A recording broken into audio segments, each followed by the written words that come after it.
Anand, can you Well, hear me? yes. So using the injury narrative to bypass constitutional norms, it doesn't usually work like that, because we have to understand the structure. The next supreme leader or clerical head who controls and holds sway over the IRGC also will influence the appointment in the judiciary and also the imams, and will also have a quasi influence over the president and the elected member, leader of the people. And governance is the supreme leader, and this supreme leader is elected by a council of experts which is 88 in number. These 88 council of experts are elected by the people of Iran. So, and they have a responsibility to choose, and this council has unanimously elected Mujtaba Khamenei, although there are factions which were leading or intending or leaning towards Larijani. This Khamenei aspect came because there are hawks within the IRGC who were perhaps able to influence and prevail over the council to select a Khamenei family member, despite this not being the writ of Ayatollah Ali Khamenei. The late Ayatollah Ali Khamenei had very clearly said that he doesn't want anybody from his family to take his position once he recuses himself from the position of supreme leader.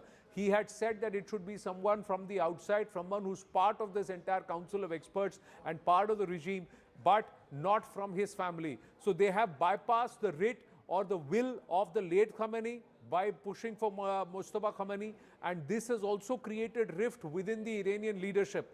Will that wedge be driven deeper? We have to wait and watch. Will there be a breakaway faction which claims leadership or which challenges the veracity, the authenticity and the legitimacy of Mujtaba Khamenei as the new supreme leader? We'll have to wait and watch. But that fact that he's injured, the fact that he's indisposed could also add to multiple factors. Whether this stirs up the emotional quotient among the people, we'll have to wait and watch. Whether they're able to use the injury to try and justify bypassing constitutional norms, we have to wait and watch. But there are many who say that despite the overall unanimous decision in favor of Mujtaba Khamenei, there are many who believe that there are factions within the IRGC who are unhappy about this decision. And if Mujtaba Khamenei is indisposed, then there could be pressure slowly built to elect a new supreme leader. Anand, why is symbolic continuity so important right now as far as Mujtaba's appointment is concerned? Is it because he's also seen as the rightful heir to his father because of what happened with his father? Also, not to forget, he's lost several of his own family members, including his wife, his children, even reports indicating that his sister was also killed and eliminated in the joint strikes. Is the US-Israel crisis now working in favor of the regime? See, it's purely, like I said, it's not a decision that was underwritten or sanctioned by the late Khamenei. The late Khamenei did not want the Khamenei name to start. The Khomeini and Khamenei, they jointly ruled Iran, and then it was Khamenei who took over once the passing of Khomeini. But in this case, they had very clearly said it's not going to be dynastic. So clearly, it's not the will of Ayatollah Ali Khamenei, the late Khamenei. What's being done is to continue to use the name Khamenei and to drum up the entire emotional sentiment and to keep the Iranian people under their fold and control and the extra, what would I say, to somewhere ensure, ensures the word, ensure the continuation of the regime. They have used the Mujtaba Khamenei, but he is not the rightful heir. He is not the rightful successor. Had it been not a warlike situation, had it been a situation where the late Ayatollah Ali Khamenei had either recused himself from his position or he had died of natural causes, then the Iranian clergy and the clerical leadership of 88 House of Experts would have perhaps leaned towards a Larijani or a Ali Reza or somebody else after deliberation and voting and discussion, not and away from the Khamenei family. So this is purely because Ayatollah Ali Khamenei was killed by outsiders in an act of war or invasion and hostility, to try and keep that emotional support going and to keep the people together under the fold of the regime and to ensure continuation of the regime, that Mujtaba Khamenei has been picked.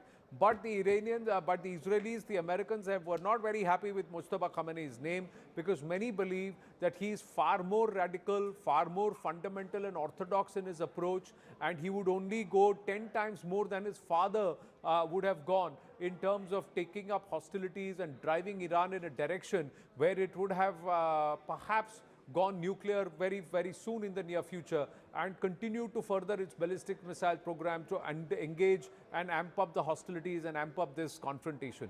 So that's not the moderate leader who the Iranians were projecting him to be.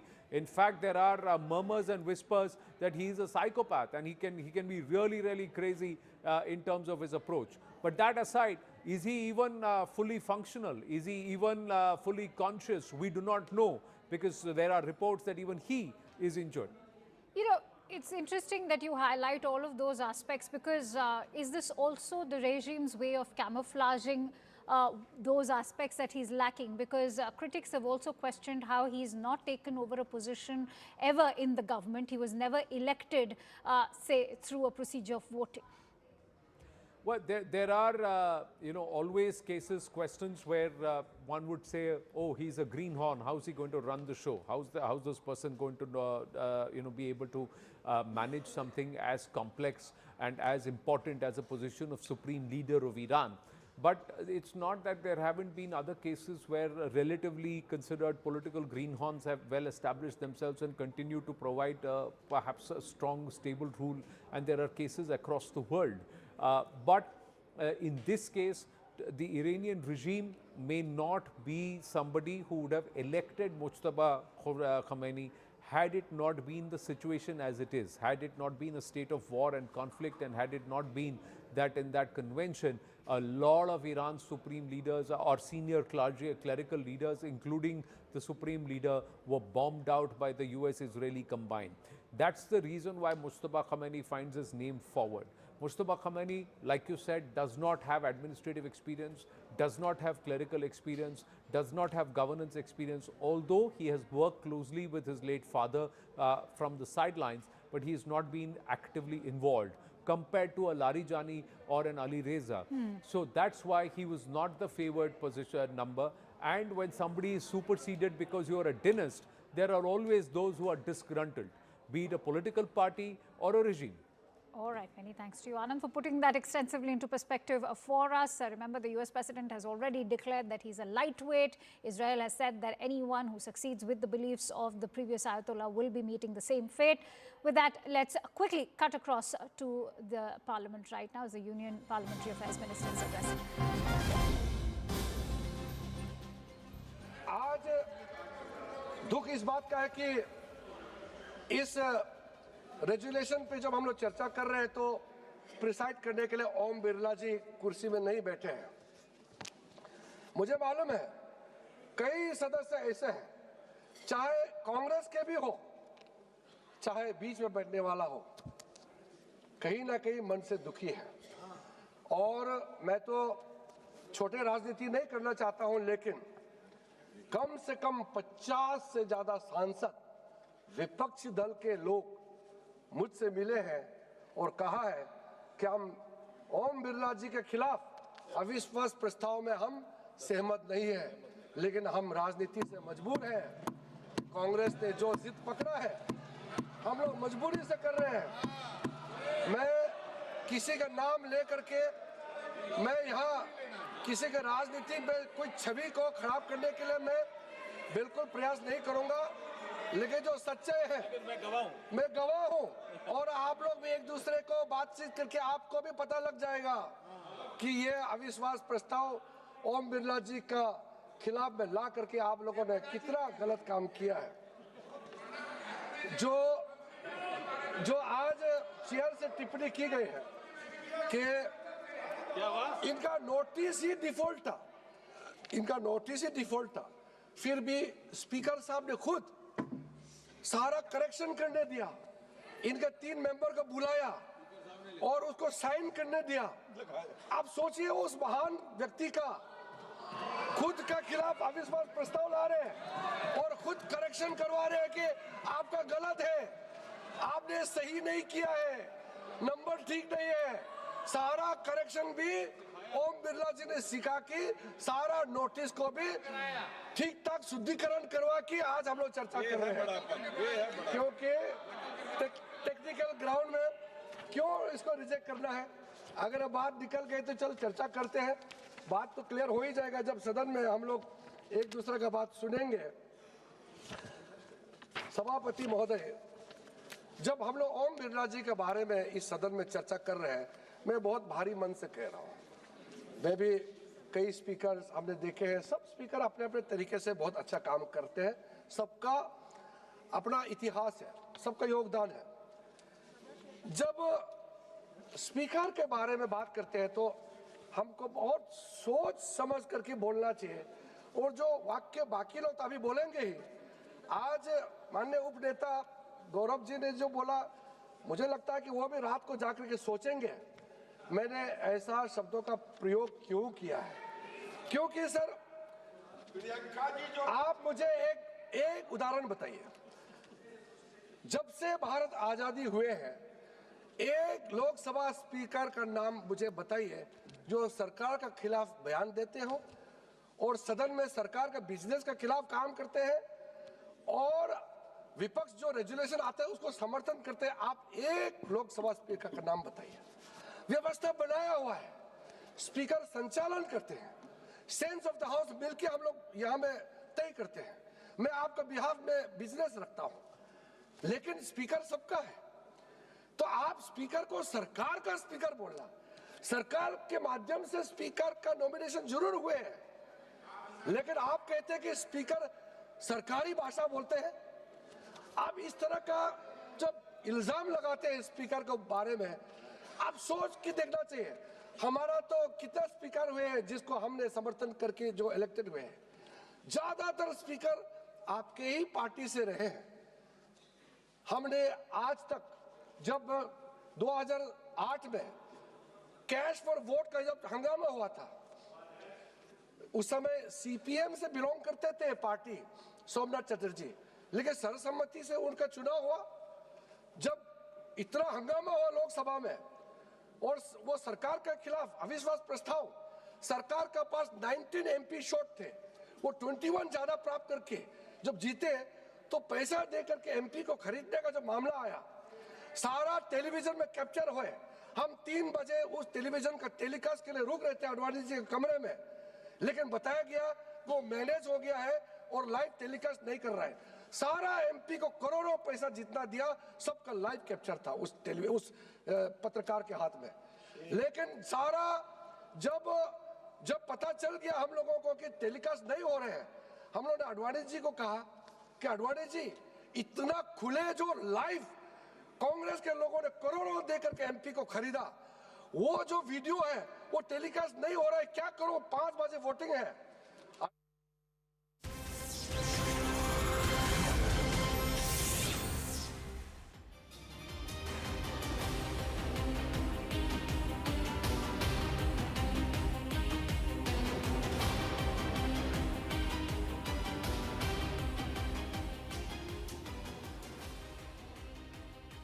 Yes, of plasma course. and say what is the new Israeli calibration. So that means the Saudi Arabians now are offering their airspace also. Yeah. It turned out that both US aircraft are flying this route down here around and then up to the Persian Gulf, and the Israeli as well. So this was one of the biggest surprises, so to say, in military sense, because the Saudis were officially explaining, oh, we are not involved. On the other hand, it turned out that the Saudi monarch, Prince Mohammed bin Salman, was actually joining Israeli demands for USA to strike Iran. Did the strikes at Aramco and the Saudi Arabian embassy in Riyadh, the US embassy in Yes. Riyadh, and did these strikes on Saudi Arabian soil further perhaps confirm the resolve of Saudi Arabia to cooperate with US and Israel? Or was this already The Saudi decided? cooperation was already a made thing before the war even started. Right. The Saudis were exercising at least as much pressure upon Trump to launch this war as the Israelis did. Right. While playing innocent and bystanders or something of that kind. Right. Now, if we zoom into the Strait of Hormuz, because to free that passage, to try and create and open up the Strait of Hormuz, Yes. what will they have to do? What will US and Israel have to do to ensure that the Strait of Hormuz is free? Because we see the ports around this region, around Bandar Abbas, and also around Chabahar has seen a lot of activity. Plus, there is also this whole area on Northern, Yeah. of central and eastern Iran. Eastern yes, yeah. Iran. Why here? And does that have a bearing with opening up the Strait of Hormuz? Because he's claiming that he sunk more than 40 ships. Trump is claiming that they've sunk more than 40 Iranian ships, and they have also destroyed their radar and communication systems. Principally, yes. The U.S. armed forces have sunk almost everything there is of the Iranian surface fleet. They have damaged one of three kilo-class attack submarines Iranians are operating too. But they did not manage to knock out all the other submarines the Iranians have. So what I did was the easy part. Right. Surface fleet. Right. Without air protection, without some sort of more capability in terms of air defenses and Iranian Air Force, the surface fleet was hopeless. Right. The Iranians know this already since 1988. Right. This is why they have actually invested very little into their surface fleet, but invested heavily into their submarines, mine warfare and capabilities. these submarines are hidden all across the Persian Gulf. They are hidden in lots of along the coast, somewhere, let's say, from Kish up to Bandar Abbas. Probably moved away from Bandar Abbas because this area was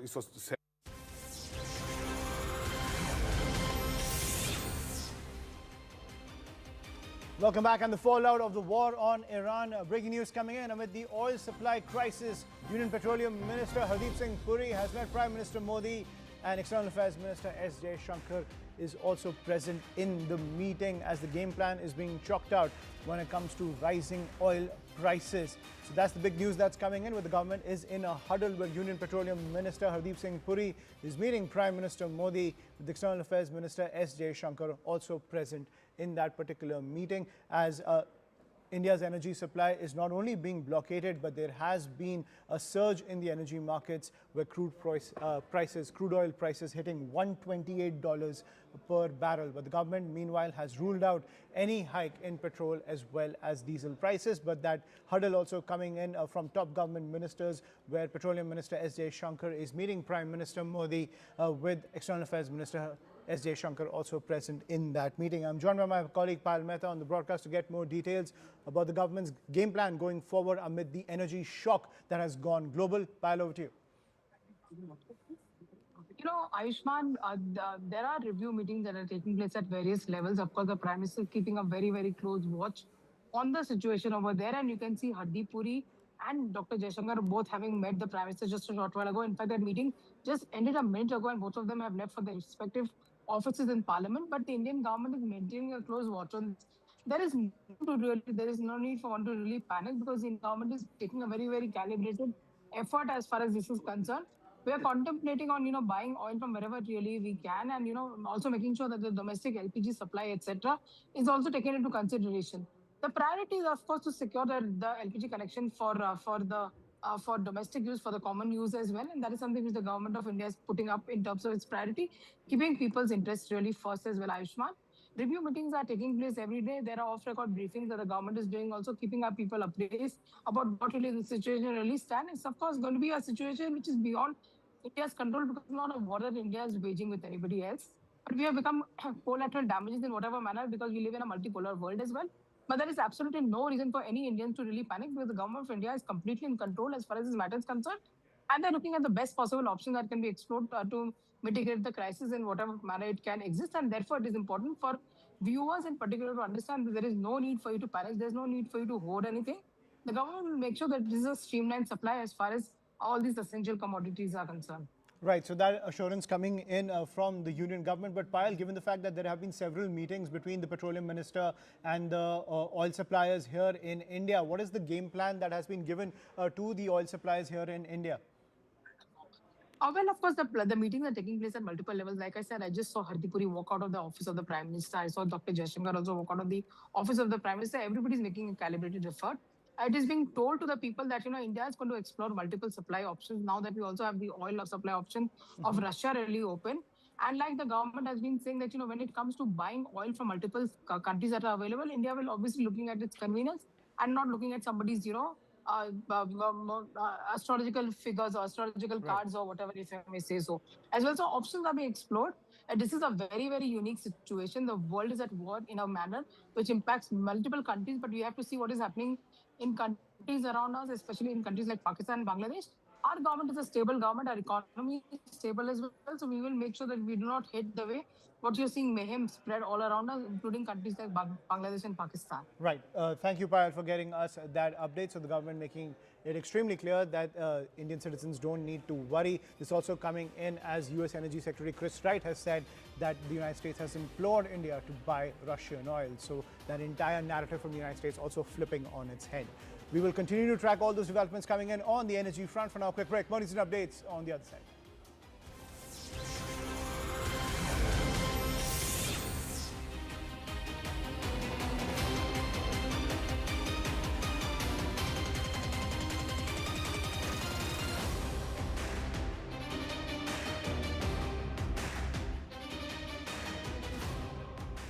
Yes, of plasma course. and say what is the new Israeli calibration. So that means the Saudi Arabians now are offering their airspace also. Yeah. It turned out that both US aircraft are flying this route down here around and then up to the Persian Gulf and the Israeli as well. So this was one of the biggest surprises, so to say, in military sense, because the Saudis were officially explaining, oh, we are not involved. On the other hand, it turned out that the Saudi monarch, Prince Mohammed bin Salman, was actually joining Israeli demands for USA to strike Iran. Did the strikes at Aramco and the Saudi Arabian embassy in Riyadh, the US embassy in Yes. Riyadh, and did these strikes on Saudi Arabian soil further perhaps confirm the resolve of Saudi Arabia to cooperate with US and Israel? Or was this already The Saudi decided? cooperation was already a main thing before the war even started. Right. The Saudis were exercising at least as much pressure upon Trump to launch this war as the Israelis did, Right. while playing innocent and bystanders or something of that kind. Right. Now, if we zoom into the Strait of Hormuz, because to free that passage, to try and create and open up the Strait of Hormuz, Yes. what will they have to do? What will US and Israel have to do to ensure that the Strait of Hormuz is free? Because we see the ports around this region, around Bandar Abbas, and also around Chabahar has seen a lot of activity. Plus, there is also this whole area on Northern, Yeah. of central and eastern Iran. Eastern yes, yeah. Iran. Why here? And does that have a bearing with opening up the Strait of Hormuz? Because he's claiming that he sunk more than 40 ships. Trump is claiming that they've sunk more than 40 Iranian ships, and they have also destroyed their radar and communication systems. Principally, yes. The U.S. armed forces have sunk almost everything there is of the Iranian surface fleet. They have damaged one of one of three Right. Kilo-class attack submarines Iranians are operating too. But they did not manage to knock out all the other submarines the Iranians have. So what I did was the easy part. Right. Surface fleet. Right. Without air protection, without some sort of more capability in terms of air defenses and Iranian Air Force, the surface fleet was hopeless. Right. The Iranians know this already since 1988. Right. This is why they have actually invested very little into their surface fleet, but invested heavily into their submarines, mine Right. warfare And these capabilities. similar. submarines are hidden all across the Persian They are, Gulf. And they are hidden in lots of along the coast, somewhere, let's say, from Kish up to Bandar Abbas. Probably moved away from Bandar Abbas because this area was heavily targeted by Americans. Right. But that's one part of the story. The other part of the story is on the land, where I said Americans are trying to target Iranian air defenses, what is left of the same in this area, Right. which means they don't have it easy with this. They claim they have this.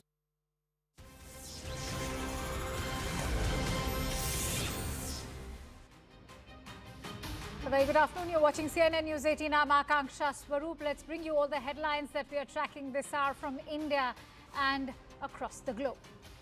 The Iranian media is now reporting that Mujtaba Khamenei, the newly appointed supreme leader of Iran, has been reportedly injured. The government of India has invoked the Essential Commodities Act to ramp up LPG production amid the crisis in West Asia.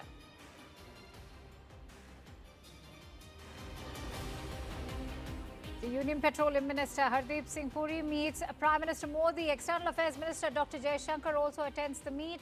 Meanwhile, Karnataka's CM Siddaramaiah writes to the Union Petroleum Minister seeking urgent intervention over the shortage of LPG in Bengaluru.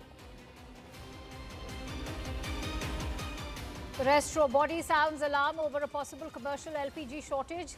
The National Restaurant Association of India says up to 60% of restaurant outlets may shut within 2 to 3 days if the supply crisis continues.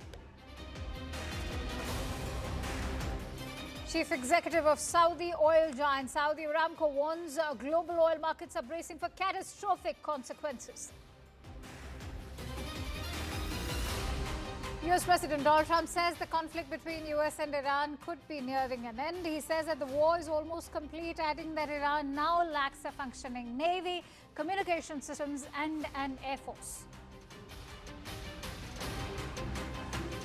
Parliamentary Affairs Minister Kiran Rijiju has lashed out at Rahul Gandhi over his "don't need permission to speak" remark. Questions Rahul's sense of entitlement, asks, is Rahul Gandhi above Lok Sabha protocol?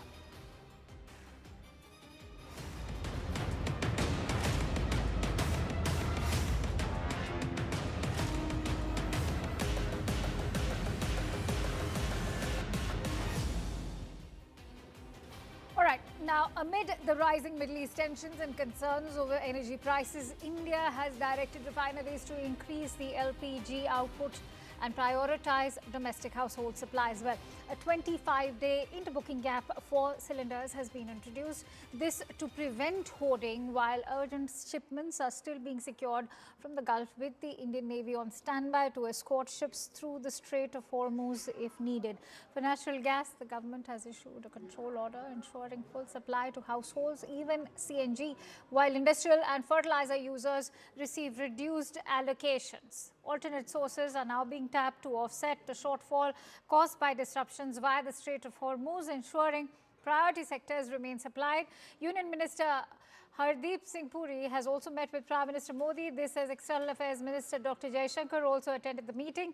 Meanwhile, Karnataka's CM Siddaramaiah has written to Union Petroleum Minister Hardeep Singh Puri seeking urgent intervention over the shortage of LPG supply in Bengaluru.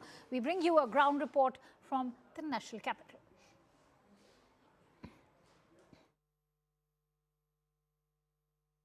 Supply across the country, and we know that how, because of the disturbance in the Strait of Hormuz, oil supplies and gas supplies were anticipated to be impacted, and this is the reason why here in the national capital, in fact, we have cases where people have been reporting that how commercial supply has been impacted. I am standing at one gas agency here at Barakhamma Road, in fact, and we have been given to understand that even this agency is facing the shortage, as yesterday they did not receive any commercial cylinder while they deliver at least 300 to 400 cylinders per day. I'll try to ask, sir, आपका नाम क्या है और मुझे बताइए क्या समस्या आ रही है? कमर्शियल सिलेंडर नहीं आ रहे हैं, लोगों के फ़ोन आ रहे हैं। लोगों के फ़ोन आ रहे हैं? हाँ जी। और कब से नहीं आ रहे हैं कमर्शियल? कल से नहीं आ रहे कमर्शियल सिलेंडर। कल से नहीं। तो ऐसा पहले भी होता है या अभी, मतलब ऐसा अभी हुआ है, वैसे नहीं होता कभी। वैसे नहीं होता? नहीं। और लगभग कितने सिलेंडर आप दे देते हैं एक दिन में? एक दिन में 300 से ऊपर प्लस दे देते हैं हम। एक दिन में 300 से। तो आप लोगों को कोई नोटिफिकेशन आया था कि क्यों नहीं आ रहे हैं? कोई कारण बताया गया था? मैसेज आया था एक कि भाई पूरे भारत में सप्लाई नहीं आई, हमारे पे मैसेज आया था वो। अच्छा, आप पे मैसेज आया था। तो अभी वो जो लोग आप पे रिलाई करते हैं, आपकी एजेंसी पे रिलाई करते हैं, वो तो फिर आपसे फ़ोन कर रहे हैं, अब क्या करें, अब जैसे आएगा हमने उनकी लिस्ट बना रखी है, पहले उनको देंगे। अच्छा, पहले लिस्ट बना रहे।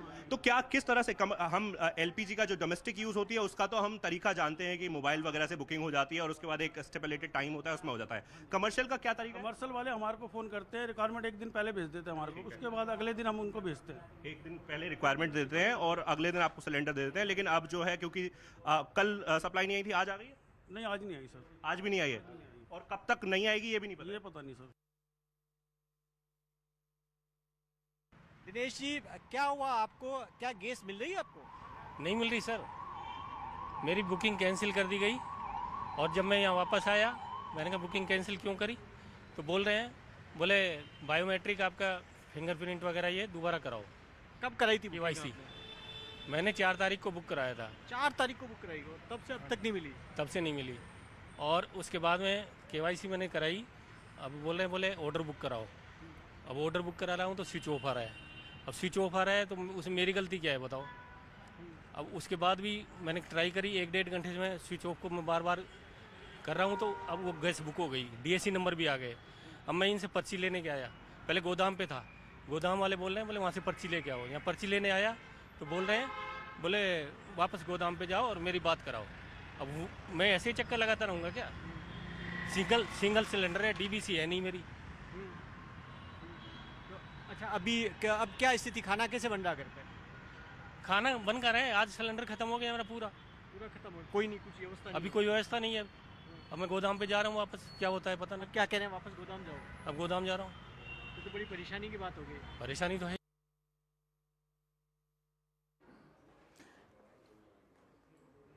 All right, so now we all need to know that there is an overall supply disruption in terms of the global supply chain, which is leading to this overall crisis as far as our own LPG needs in India are concerned.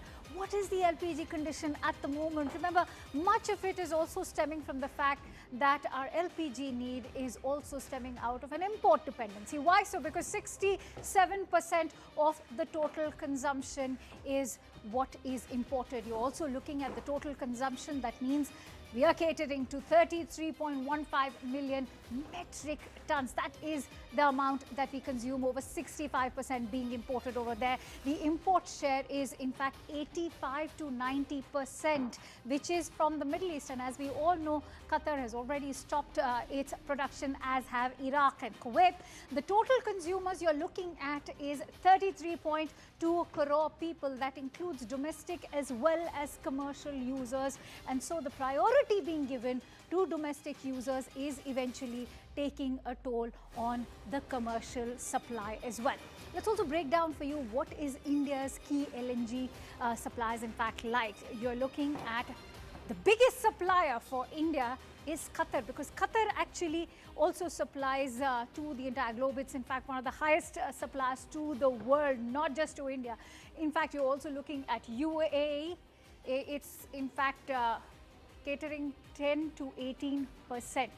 United States is again looking at supplying 10 to 20%. Reports already indicating that US could in fact now ramp up its own services when it comes to delivering oil and gas to India. Oman 5 to 6%, Australia 2 to 3%, France a meager 2 to 3% again, as is Nigeria, and Russia 1%. But the key aspect over here is that even though Russia is standing at 1%, it could very well now be amping up its own production of LNG. Will it be able to meet the kind of global supplies? That's a key question, because remember, there was indeed a statement being issued by the Russian President Vladimir Putin himself, who said that we will continue to supply oil and gas to our reliable partners. But let's quickly go across to Arunima, who's joining us with the latest inputs. Arunima, Emergency Act in fact being invoked now, what could this mean for commercial establishments, especially because we've been told that it is the domestic users which are being given priority? Yes, the government of India is monitoring the situation. They have said that the domestic users are going to be prioritized. The commercial users too have been warned against hoarding. Any kind of hoarding anywhere is being discouraged. Government of India is monitoring the situation on a real-time basis and is in touch with all stakeholders. We told that Hardeep Singh Puri, S. Jaishankar and the Prime Minister have met. So there is at the highest level of the government, there is a repeated briefing that is happening about the situation as it is unfolding. Like we just told our viewers as well, there is an attempt to see if Indian Navy can in any way be used, if the naval might of the country can be used anyway to resolve the crisis in the Strait of Hormuz by speaking to both Iran as well as the other stakeholders here. And Iran too has said that it does not have a problem with any Asian country. So can that be resolved in any way? That's also a question. Essentially, Government of India's focus right now is multi-pronged. At the international level, diplomatic channel-wise, we are speaking to all stakeholders. And at the domestic level too, it is a real-time monitoring of the market situation. Yes, there are concerns. Restaurant owners, hoteliers, they have shared their concerns with Government of India, which has been taken into account. At this stage, government is only telling all those who are facing the crisis not to panic, and that the government is trying to resolve the situation at the earliest. But Arunima, remember the SOS ringing out of various states like Tamil Nadu, Karnataka, even a word coming in from Maharashtra. What is it that you can tell us about how the hospitality industry is coping with it? They're saying that it's taking us back to a COVID lockdown kind of a situation. Yes, I mean, especially down south, there are a number of reports that are coming in that some of the eateries have put up boards saying that today only tea and coffee is being served at their outlet. There are some popular dosa outlets in Tamil Nadu and in Bengaluru. So reports you can see on social media where they're saying that out of their, 4 dosa tawas, many have been shut down. So all of them are optimizing the resources that is available. So there is a concern that has been expressed by the hotel industry, by the hospitality industry, and the government is aware of it. We're told that Tamil Nadu Chief Minister also had a meeting with all the stakeholders. So the state level too, the state government heads are taking into account the supply and what can be done at this stage. At the central government level, like we have been saying, the message from the central government is very clear. The domestic users will be prioritized first. Right. But that does not mean that the government is completely letting go of the crisis that the commercial users are facing. It's a situation which is developing by the moment, and the government is only requesting not to panic, that they are keeping an eye and looking for possible solutions.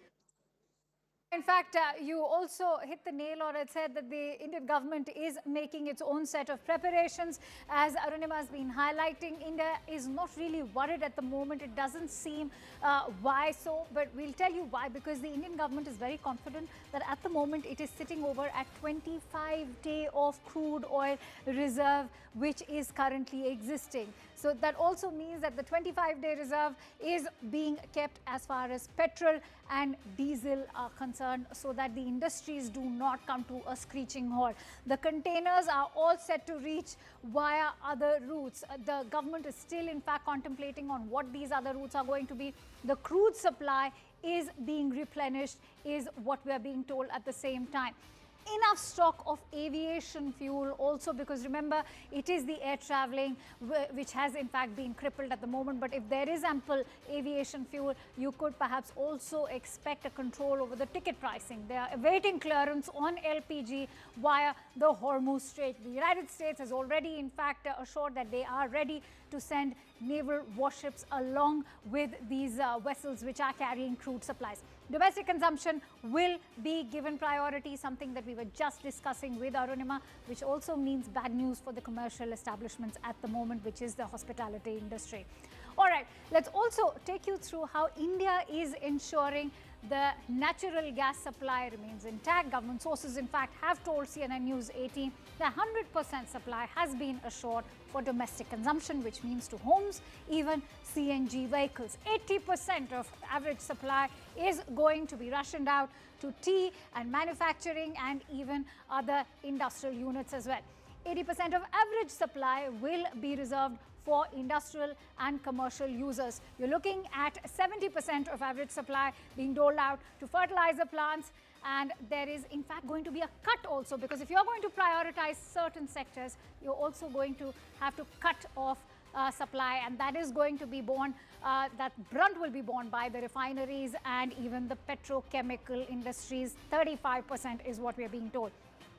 Priorities are also set as far as 30% for gas from Strait of Hormuz, which, as we all know, continues to remain affected. Gas purchases are being done via other routes to offset the shortages. We will know why, in fact, what are those alternate routes that the government is contemplating on. Next up, why is LPG scarce at the moment? We told you India is in fact known for its import dependency. The first and foremost reason is that there's a sudden spike in demand combined with the shipping disruptions, which, as we all have been talking about, is what the global chain disruption is in fact leading to. There are bottlenecks at ports or inland transport networks that could in fact amplify the perception of scarcity. It already is doing that. At the same time, the third reason is that there's a reported mismatch in overall supply and demand of the LPG cylinders. And this is also, in fact, closely connected with how disruptions are happening at a local level, and a governmental intervention has also amplified panic buy and the frenzy, which has in fact led to a massive hike in the LPG cylinder, having only 40% of gas requirements. So you can expect industries to also bear the brunt of this. Let me quickly take this back with Arunima, who continues to stay with us. So Arunima, the other aspect which needs to be kept in mind is how does one ensure that the industries and manufacturing doesn't bear the brunt of this in India? Because remember, we just announced how 40% of the supply which we were talking about has in fact not reached these industries. See, it is a difficult situation. There's no denying, but it is a situation which is not in the control of one agency or any one authority. And therefore, Government of India at the central level too, A, it is in touch with all stakeholders. B, it is also in conversation with industry leaders as well as state governments. And at the diplomatic level too, we've already reported that we have managed to get a route towards Russia, where the Russian oil, because of the tariff that was sanctioned by US President Donald Trump, that was getting renegotiated. But now the Russian route is open. So we're also seeing at what are the other routes that can be tapped into to keep the supply lines going. Internationally speaking, we just discussed that Iran has already said that it does not have a problem with any Asian country, but the situation in the Gulf is right now volatile and it is dynamic. So Government of India on its part, A, it is looking at the world, be it Russia, be it Iran, or be it the United States or other stakeholders, to see what is the best route possible to keep the supply going. And given the restricted supply, how can you, ration what is already available? So yes, government is acknowledging that there is a situation which is developing, but like we said right at the outset of this segment, 25 days backup of crude is what the government is assuring. And they're saying that it's work in progress. So do not panic. We are in control of the situation. But yes, it's also a reality that various industry leaders are reaching out to their state governments or to the central government here, emphasizing that the situation is fast reaching a stage where there are concerns at the industry level. Absolutely. The dwindling stock of cylinders clearly impacting the hotels and restaurants for sure as of now. And time to, in fact, bring a ground report for our viewers. Many thanks to you, Arunima, for bringing us those latest inputs. Restaurants across India may be facing shutdowns as the industry is now warning of a possible commercial LPG shortage. The National Restaurant Association of India has said nearly 60% of restaurants could shut within the next 2 days or even 3 if the LPG supply situation is not resolved at the earliest. We get you some of the ground reports. The rising global energy cost has put a massive strain on the homes and across the hotels and restaurants in India. From the major metropolitan cities and the hubs of these restaurant chains, the strain is very impactful. In this market of Jhandewala, where I am surrounded by 5 gas agencies, there are customers and residents who have come from the nearby regions seeking for the supply of the domestic LPG. As you can see, the unloading of the LPG gas cylinder is taking place, but there are hardly any smooth passageway for the customers or the consumers of the LPG to avail this LPG at this point of time. The shortage has been so massive that now the nexus of the black consumption has increased. Joining me is also many residents who have come from nearby regions who are in fact waiting outside the office of a gas agency. आप यहाँ पर cylinder लेने आए हैं? नहीं, मैं new connection लेने आया, हमारा कनेक्शन नहीं था। तो सिलेंडर की सप्लाई में क्या दिक्कत हो रही है या फिर शॉर्टेज आ रही है? अभी आप यहाँ ऑफिस में खड़े हैं, आप खड़े क्यों हैं बाहर? अभी लंच ब्रेक चल रहा है इसीलिए। अच्छा। 1 घंटे का बोल रहा है लंच ब्रेक है, सामने लिखा हुआ है। ठीक है। 1 घंटे का यहाँ गैस एजेंसी के बाहर लंच ब्रेक है, बट इतने सारे लोग खड़े हुए हैं और फिर भी वो खोल नहीं रहे हैं। नहीं खोल नहीं रहे और किसी की ऑनलाइन बुकिंग नहीं हो रही है, इसीलिए यहाँ आ रहे हैं। ऑनलाइन बुकिंग नहीं हो रही।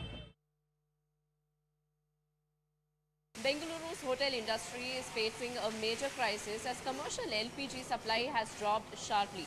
Normally 22,000 gas cylinders are supplied to the city every day, but since yesterday only about 11,000 cylinders have been supplied, leading to severe shortage across hotels in the city. Hotel owners say if gas cylinders are not supplied properly, many hotels may be forced to shut down until normal supply resumes. Garden hotels require around 6 to 7 cylinders every day. Regular hotels require around 2 to 3 cylinders. Star hotels use more than 15 cylinders daily, while small roadside hotels depend on at least 1 cylinder. Now, hotel owners have also alleged that gas distributors have stock for nearly a week but are not supplying cylinders in anticipation of a price hike and has urged authorities to investigate the issue. The shortage comes at a time when the ongoing Iran-Israel conflict in the Middle East has pushed up crude oil prices and disrupted global fuel supply, triggering fears of price hikes in petroleum products and LPG. Currently, a commercial LPG cylinder may cost around $1,850, and it may increase up to $2,200, is what we are getting to know.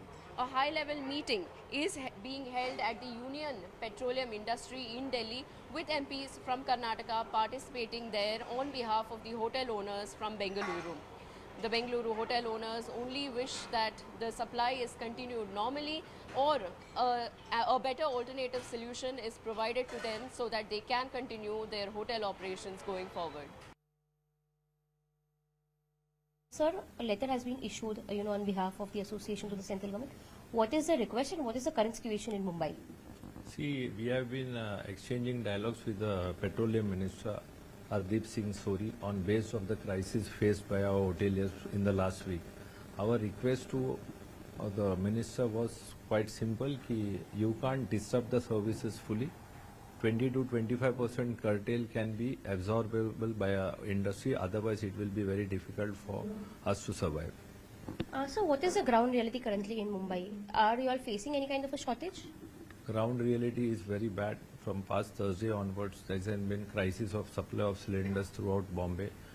As of now, 20% of our hotels have been shut due to short supply of cylinders, and in the days to come, if the situation persists, we have to be forcibly closing down 50 to 60% of the hotels within a span of 2 to 3 days. So any kind of a message that has been passed on to the restaurants and hotels to cope up with the kind of a mandate that's coming from the central government? See, on an average, mid-sized restaurant requires 2 to 3 cylinders on a day-to-day basis for their operations, and they can stock up to some limit. And as of now, there's a crisis. And to the information of the press, there has been acute black marketing also going on. The cylinders, which was costing 1,840 rupees, is being black marketing to around about 3,000 rupees, and which is not at all feasible. So it's difficult times ahead.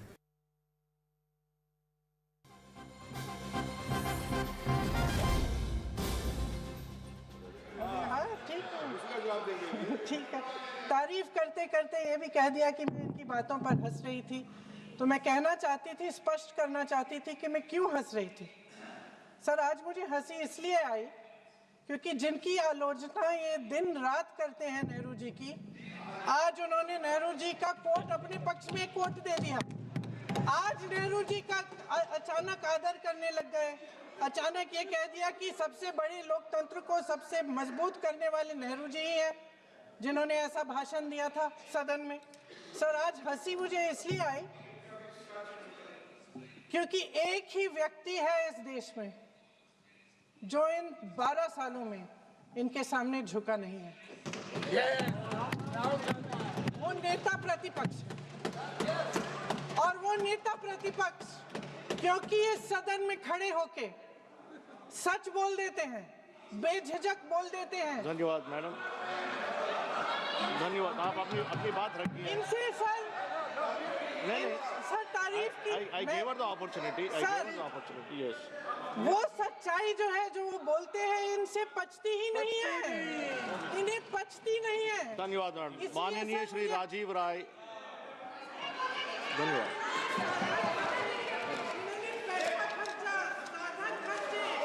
धन्यवाद sir. Mic दिया है, mic दिए हैं, जिनका नाम दिया है। नहीं, आप बैठिएगा, जिनका नाम लिया उनका माइक दिए हैं। नहीं sir, I gave the opportunity, she utilized the opportunity. No, आप बोलिएगा, राजीव राय जी आप बोलिएगा, राजीव राय जी आप बोलिएगा। मैं जब इस महत्वपूर्ण विषय पर बोलने आया था तो मैं सोचा था सदन की गरिमा के बारे में बोलूंगा, आपके चेयर के बारे में बोलूंगा, परस्पर सम्मान के बारे में बोलूंगा और महत्वपूर्ण बातों पर बोलूंगा, उन बातों पर बोलूंगा। लेकिन माननीय पार्लियामेंट्री अफेयर मंत्री जी का भाषण भी बहुत ध्यान से सुन रहा था। मुझे ऐसा लग रहा है कि जितनी उन्होंने बातें कही और आपको 202 रूल याद आ गया जो मंत्री जी बैठे, तो मुझे उतनी आज़ादी दे दीजिए कि अपने माननीय मंत्री जी का जवाब मैं उन बातों पर चंद बहुत दूंगा तो उतना तो टाइम मिलेगा नहीं, लेकिन मैं देना जरूर चाहूँगा। अच्छा लगा, सुबह चेयर से भी नेहरू जी याद आए, स्वर्गीय राजीव गांधी जी याद आए, आपने कसीदे कर दिया। पार्लियामेंट्री अफेयर्स मिनिस्टर मैं भी विधानसभा में रह चुका हूं। उनको तभी खड़ा होना पड़ता है जब पार्लियामेंट चलने के नियमों से दूर कोई चीज होती है। ये बात सही है कि पार्लियामेंट्री अफेयर्स मिनिस्टर के नाते सबसे ज्यादा इंटरप्ट किरण रिजिजू ने किया है, मैं सहमत हूं, मगर ऐसा इरिस्पॉन्सिबल विरोध पक्ष भी कभी नहीं आया। स्पीकर के रिमूवल रेजोल्यूशन पे चर्चा हो रहे हैं। उन्होंने और भी पॉइंट्स कहे, हम टोक सकते थे, लेकिन मेरा अनुरोध इतना ही है क्योंकि उन्होंने कई विषय पे चर्चा की है, नेतृत्व तक को छुए हैं। जब हमारा जवाब होगा आप लोग उसमें सुनना पड़ेगा, आप लोग उसमें टोकना नहीं है। आप स्पीकर का चर्चा से ऊपर आप चले गए हैं। संसदीय शब्द निकाल और जो असंसदीय शब्द उन्होंने इस्तेमाल किए हैं, अनपार्लियामेंट्री वर्ड्स इस्तेमाल किए, उसको रिकॉर्ड से हटाना चाहिए।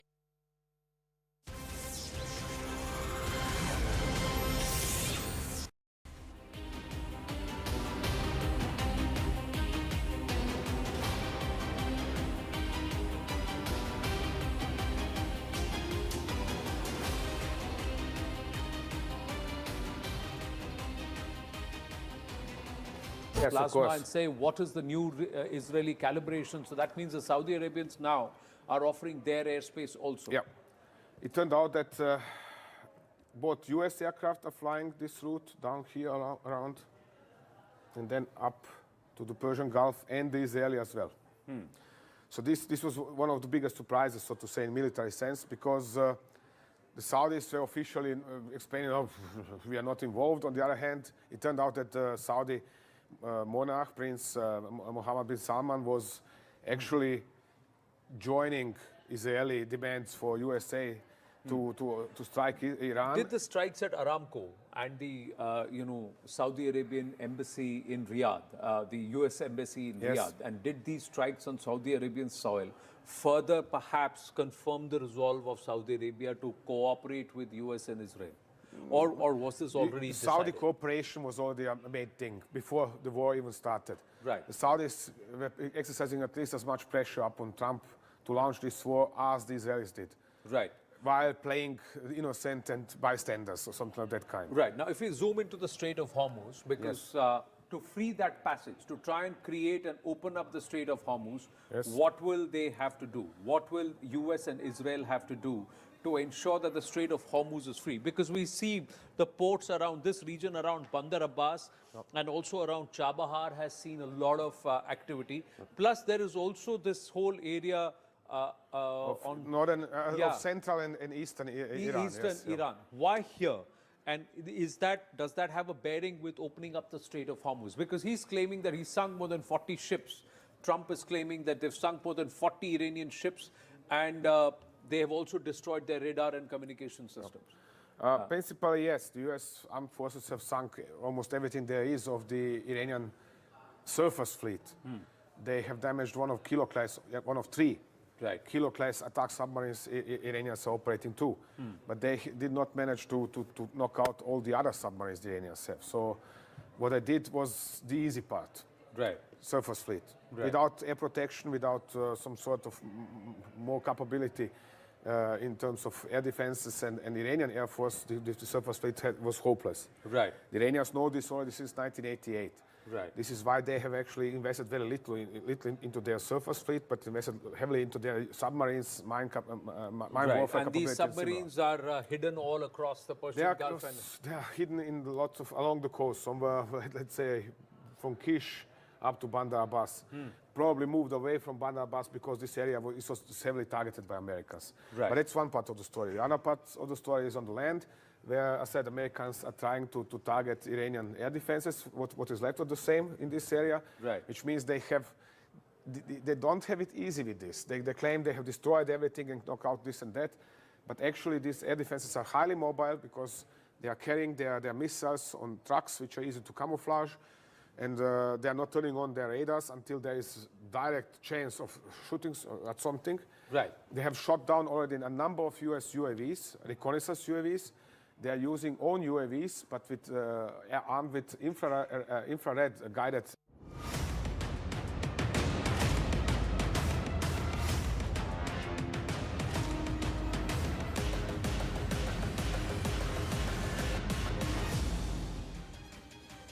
And welcome back. The conflict between the United States and Iran appears to be approaching a critical phase as US President Donald Trump has suggested that the joint US-Israeli military campaign is, and I quote, very complete and could soon come to an end. Reports say several of Trump's advisors are urging him to outline a strategy for withdrawing the United States from the conflict, arguing that key military objectives have largely been achieved and that a prolonged war could carry significant risks. However, Iran has strongly rejected these claims in a defiant statement. The Islamic Revolutionary Guard Corps has asserted that Iran will determine when the war ends. The IRGC has said the future dynamics of the region will now be shaped by Tehran's armed forces rather than US military intervention, emphasizing that American forces will not dictate the conclusions of this conflict. On Iran, you called it an excursion. You said it would be over soon. Are you thinking this week it will be over? No, Are you talking but soon. about days? I think soon. Okay, and with respect Very to... soon. Look, everything they have is gone, including their leadership. In fact, there are two levels of leadership, and even actually, as it turns out, more than that. But two levels of leadership are gone. Most people have never even heard about the leaders that they're talking about. So it's obviously been very, very powerful, very effective. They have no Navy. They have no Air Force. They have no anti-aircraft equipment. It's all been blown up. They have no radar. They have no telecommunications. And they have no leadership. It's all gone. So, you know, you could look at that statement. We could call it a tremendous success right now as we leave here. I could call it, or we could go further. And we're going to go further. But the big risk on that war has been over for 3 days. We wiped them out in the first 2 days. When you think about it, it's incredible. We wiped out a big Navy. The Air Force is gone. Everything's gone. The missiles are down to a trickle. The drones are down to probably 25%.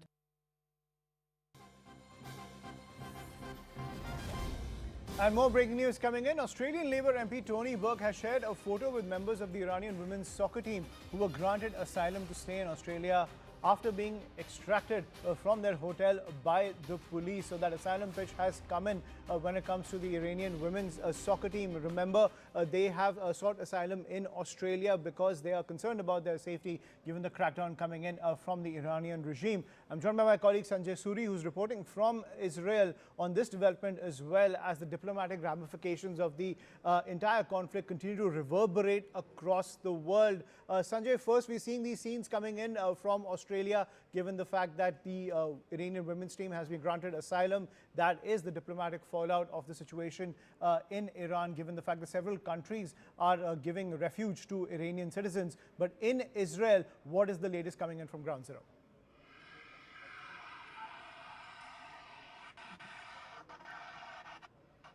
Sanjay, can you hear me? Right, we'll try to reconnect with Sanjay over there, but these are the visuals on your screen, ladies and gentlemen.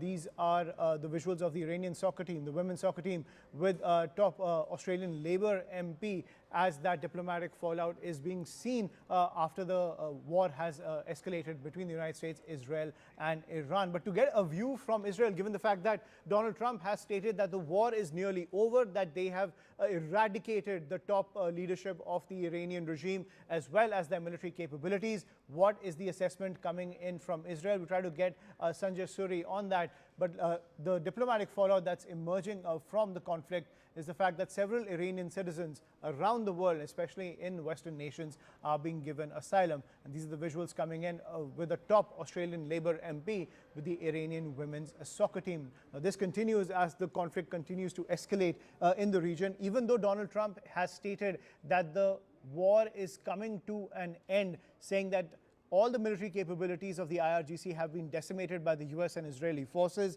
The drone strikes continue from the Iranian regime against the energy infrastructure as well as the US assets in the Middle East. So what is the assessment coming in from the Israelis? Because Netanyahu, on the other hand, has stated that the war will continue, that more and more attributes of the Iranian military need to be decimated by the joint forces. So will the United States take its foot off the pedal when it comes to tackling this conflict, as well as eradicating other elements of the Iranian military? That is the big question that is emerging from the conflict, because Israel wants to continue the conflict and ensure that Iran has no capabilities to launch a military offensive against the people in Israel. Sanjay is back with us on the broadcast. So Sanjay, we're seeing that assessment coming in from Donald Trump that the war is nearly over, but Benjamin Netanyahu singing a different tune.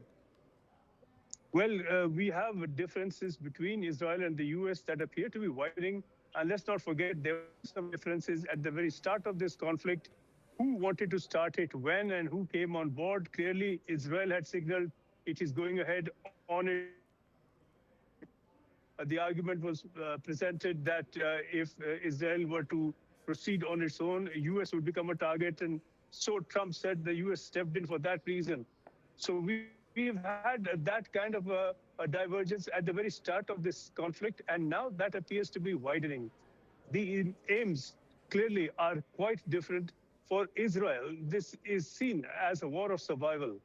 Israel wants to protect itself from ballistic missiles and from Iran's nuclear program. And if you were to add those two, that could be an existential threat to Israel for ballistic missiles potentially carrying nuclear warheads. And certainly Netanyahu is out to prevent any such move from Iran.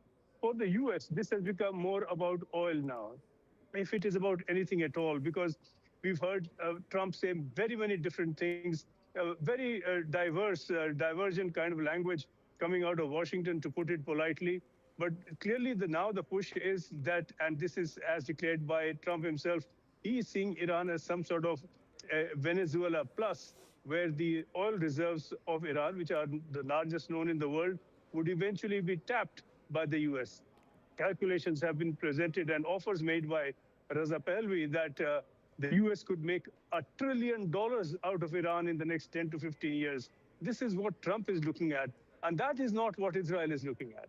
Absolutely, because that is easier said than done, that the United States believes that they can secure the oil supply coming in from Iran, because Iran is just fighting back. They're not backing down when it comes to tackling the US and Israeli forces, and in this case, even targeting the energy infrastructure in the region. Sanjay, please stay with us, because we're getting this big update that's coming in, where Israeli oil and gas refineries as well as fuel reserves in Haifa are being targeted by Iranian drones. The Iranian army has said that Israeli oil refineries have been attacked in response to the attack on the oil facilities across Iran, including the Tehran oil depot, which was set ablaze by the US and Israeli forces. So the energy infrastructure, not just in the Arab nations, but even in Haifa, which is very critical to Israeli military operations, under attack from the Iranian drones. Sanjay, it seems that while Israel continues the offensive against different aspects of Iran's military infrastructure, including these drones, which continue to persist and cause a lot of damage across the energy infrastructure,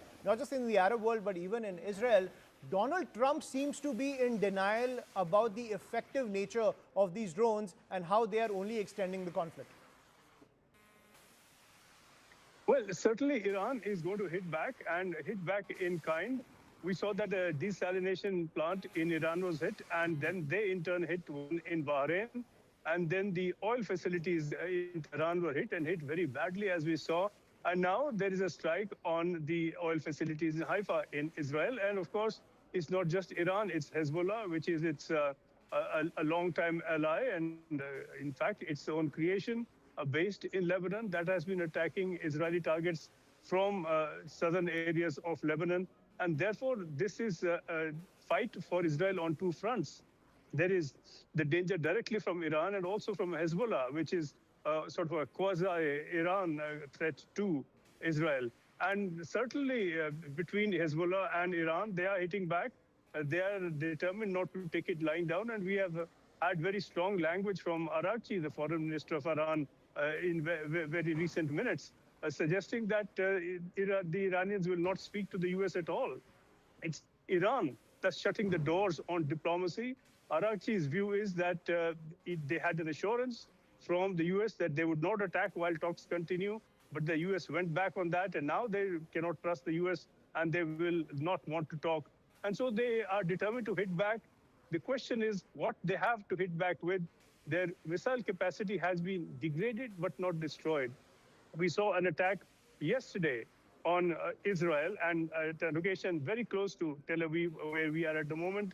One person was killed immediately, and just now we have heard that a second person who was injured has also died. So these cluster munitions that are being dropped by Iran continue, and their missile strikes continue despite claims of erasure of their missile capacity. Right, and you can see these visuals on the left side of your screen. These are the drones which are being employed by Iran to carry out these targeted strikes. These are very low-cost drones that can be mounted in any part of Iranian territory and just launched across the water and into Israel, causing maximum damage to the energy infrastructure as well as different military installations. As for the reports, Iran has the capacity to manufacture 10,000 of these. Sanjay, please stay with us because getting more updates which are coming in from the war zone. IDF soldiers have identified a cell of Hezbollah terrorists in southern Lebanon and directed an aircraft as well as struck and eliminated the terrorists. So airstrikes taking place across southern Lebanon to target the infrastructure of Hezbollah, one of the biggest proxy arms of the Iranian regime. In addition, the soldiers have located numerous weapons and propaganda material belonging to Hezbollah, the terrorist organization Hezbollah, as the crackdown continues in southern Lebanon.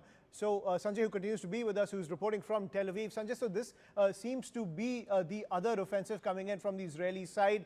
The entire conflict with Iran has given it pretty much carte blanche to go all out against Hezbollah in southern Lebanon. What is the sense coming in from the Israeli leadership? Is this an opportunity to once and for all eradicate that terror threat? Well, that is the determination. And when Israel makes that kind of determination, it does a lot in line to make it happen.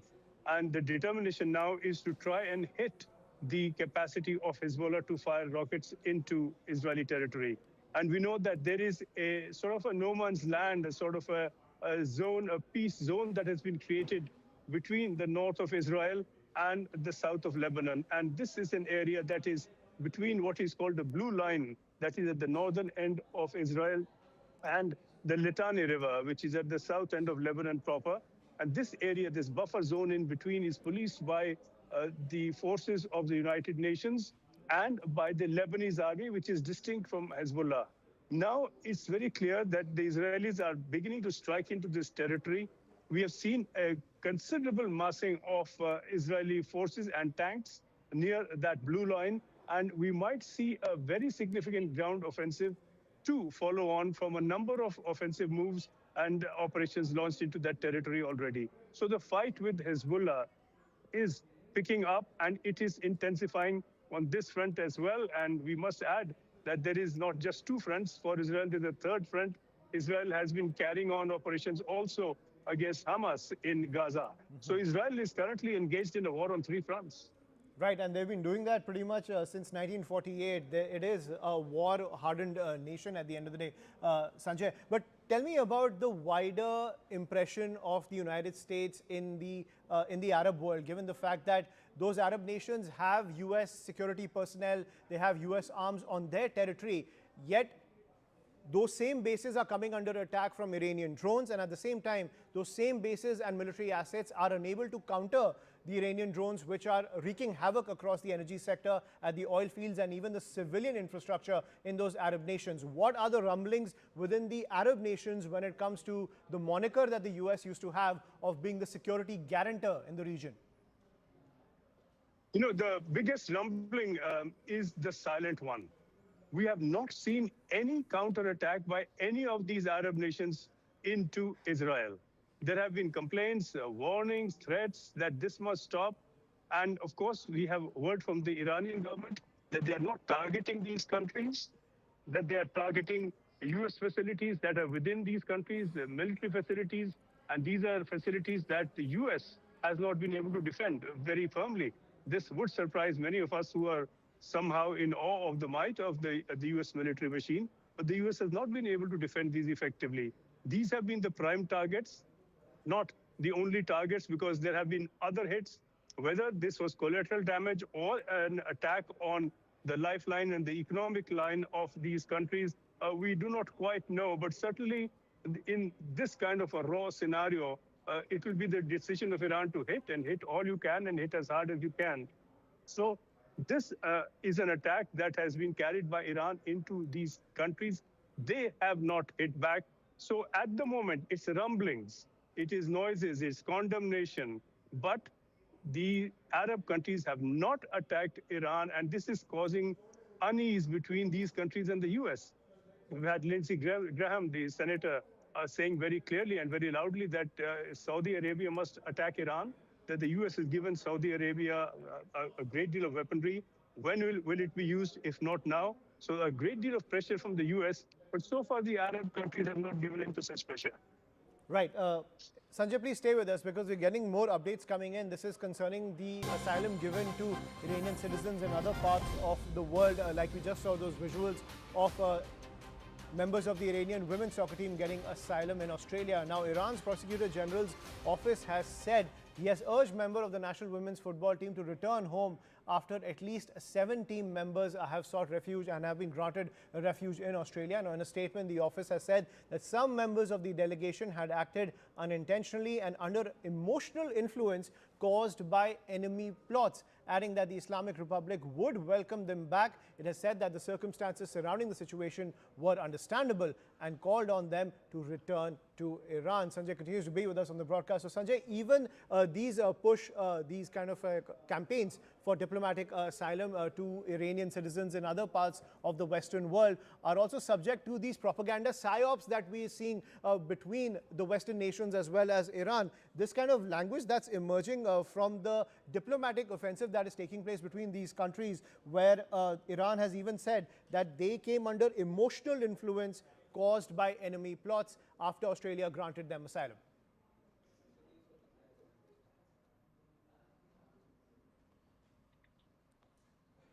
Sanjay, can you hear me?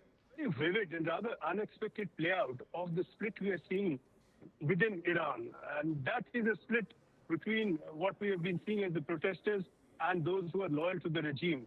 And no one quite expected that kind of split to play out with the Iranian women's team in Australia. But clearly, a number of these women, 5 to begin with, took up that offer from Australia to be given asylum and to seek refuge in Australia. Not all members immediately were on board, and that led to a certain conflict situation, which in effect mirrors that within Iranian society itself. You have some people who are out to protest and are very firmly opposed to the regime, but then a number of people who are loyal to the regime. The numbers and the proportion is very hard to determine conclusively at the moment, but it is a split society, and no one was expecting this split to play out quite within the Iranian team in Australia. Absolutely, and as you see the radical side, the clerical side getting more powerful under the aegis of the IRGC, you also see these kind of notes coming in from the Iranian government urging these women who have taken asylum in Australia to come back, saying that they will be treated fairly and with respect. But clearly a lot of questions emerging when it comes to these women returning back to Iran. What conditions will they be subject to once they are handed over to the Iranian authorities? So clearly, it seems the push coming in from several Western nations as well as these human rights groups is that women, especially who have faced the brunt of the Iranian regime, take asylum in other nations. And in this case, the Iranian women's soccer team have been granted asylum by Australia. Shifting focus back home, getting a big piece of breaking news that's coming in. NCP MLA Rohit Pawar has made explosive claims over the AAIB report in the Baramati air crash case involving Maharashtra Deputy Chief Minister Ajit Pawar. The NCP MLA has said that the DGCA will not give out a fair inquiry in the air crash case, is the pitch coming in from Rohit Pawar. Listen in. Now, in the follow-up of what has really happened after the investigation has started, there have been many concerns that you have actually raised from how the inquiry has not been fair. And then there have been multiple concerns regarding the intent of and the cause of the crash. What is your primary concern at this point of time, as you have flagged that there have been discrepancies even with the VSR venture and how the inquiry by AIB has also in fact going on? See, my concerns are there is no transparency in this investigation. So any accident of airplane in India is investigated by AIB. It is not a statutory body. It comes under DGCA. It comes under the aviation minister. So now in this case, what we feel is, because there are many doubts which are in our mind, its criminal angle is also there and technical angle is also there. So from technical angle, AIB is investigating. But the preliminary report, what was given out by AIB, if you look at the report, there are a lot of discrepancies in the report. Basic issues are wrong. Like for example, in the report they have said that the plane, crashed to many trees first, and then it did the final crash, in which that the unfortunate death of Mr. Ajit Pawar happened. So there are no trees in that particular locality. Second is, they said it was a right bank. Actually, it was a left bank. So there are a lot of technical issues in that particular report. And generally, any report which is made, the name of the investigator or investigation officer needs to be mentioned, which actually is not mentioned in this particular report. So now, one is AIB. So in that, what we have demanded is, instead of doing it under Section 11, do it under Section 12. The difference is, in under Section 11, there the internal team only does the investigation. Under Section 12, you can hire some external agencies also, or you can involve a committee. For example, I have requested that there should be a committee. The head of that committee should be leader of opposition of India, and plus you can bring in ex-judge, ex-officers, etc. in that particular investigation. And this is not only my demand or our demand. It is also the demand of the crash which happened in Ahmedabad. They also wanted under Section 12. So this is about the technical side. Now, if we feel there is some criminal angle to it, it needs to be investigated from the criminal side also. So now from Maharashtra, CID is doing it.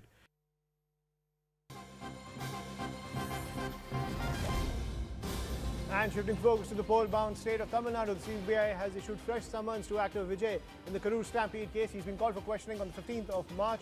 The Karur MLA has also been summoned. The MLA has been asked to appear on the 17th of March.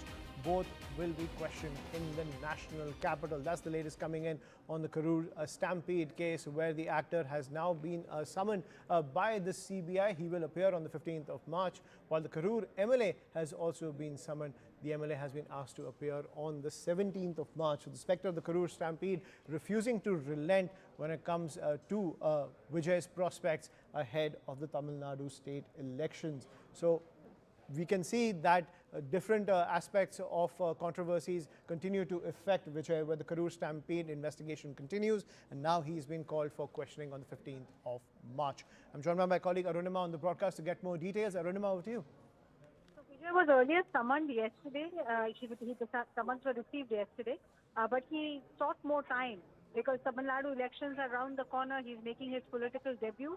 So his representatives sent a letter to the CBI headquarters in Delhi requesting two things. First, that he be summoned for questioning after a 15-day gap, and two, that his questioning happens in Tamil Nadu and not in New Delhi as was originally asked for. CBI has considered the request and given him a fresh date for 15th, but he will have to come to CBI headquarters in Delhi for questioning. The other big development is Senthil Balaji, the local MLA. He too has been summoned on the 17th of this month. Earlier, CBI said that all attempts to serve the summon on him failed. The hard copy was not received by his office or residence, and the email also bounced back. So now I think both of these crucial stakeholders in the Karur case will appear before CBI's IO on 15th and 17th respectively. Right, but is there a sense that Senthil Balaji, when it comes to the Karur stampede case, is trying to stonewall this entire investigation? If you recall, Vijay's party mates have made this allegation that the entire responsibility for the stampede lies with the local administration. The local police officers who have come and given their version before CBI have also tried to put the onus on Vijay's party. So since the local MLA, Senthil Balaji, has also been made a party to this case now, the questions essentially will be, as a local representative, was there any role? Did he come in contact with the district administration? Was there any attempt to influence the bandobast? Because Vijay continues to allege that DMK, scared of his party's popularity, was trying to stall his rally in Karur. Right, so the DMK also in hot water when it comes to the conduct of Karur MLA Senthil Balaji, who's been asked to appear before the CBI for questioning on the 17th of March, 2 days after Vijay. We'll have to wait and see how that plays out. Getting another piece of breaking news. This is concerning the Pune Porsche crash case. Now, the father of the teenage driver has gotten bail from the Supreme Court. The Supreme Court has asked the teen's father to cooperate in the trial court proceedings. The Supreme Court has also said that the teen's father shall not try to influence the witnesses in connection to the case. To get more details, I'm joined by my colleague Ananya Bhatnagar on the broadcast. So Ananya, this bail order coming in from the top court of the country, what's the reaction coming in from the prosecution side? Well, absolutely. In fact, it's a bail order that comes in from, in fact, the topmost court of the country. Advocate Prashant Patil and Shakti Pandey appeared for the teen's father as far as, the Pune Porsche case is concerned. And clearly at this particular juncture, this is in fact an order that's been given only on the sole ground that there would be a long period of incarceration that has already been undergone by the father of this teenager who had driven that Porsche car, and that unfortunate incident had taken place. But since the trial in this case would take a little longer, hence this bail has been granted. However, strict conditions have been imposed as far as grant of this bail is concerned, clearly asking them to not influence the witnesses and cooperate in the investigation.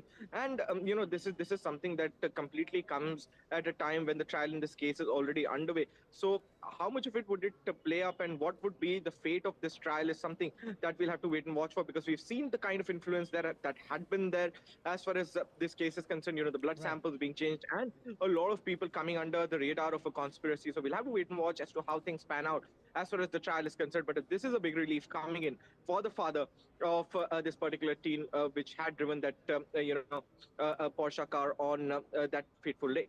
Absolutely, you can't ignore the influence the family has tried to exert when it comes to influencing different aspects of this case, as Ananya was pointing out. But clearly, that warning also coming in from the top court of the country. We will continue to track all those developments coming in. For now, quick break. More news and updates on the other side.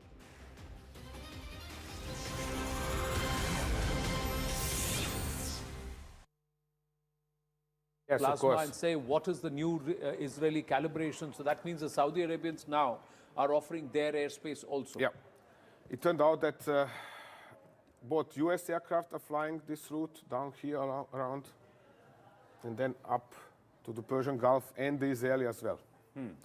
So this was one of the biggest surprises, so to say, in military sense, because the Saudis were officially explaining, oh, we are not involved. On the other hand, it turned out that the Saudi monarch, Prince Mohammed bin Salman, was actually joining Israeli demands for USA to strike Iran. Did the strikes at Aramco and the Saudi Arabian embassy in Riyadh, the US embassy in Riyadh, and did these strikes on Saudi Arabian soil further perhaps confirm the resolve of Saudi Arabia to cooperate with US and Israel?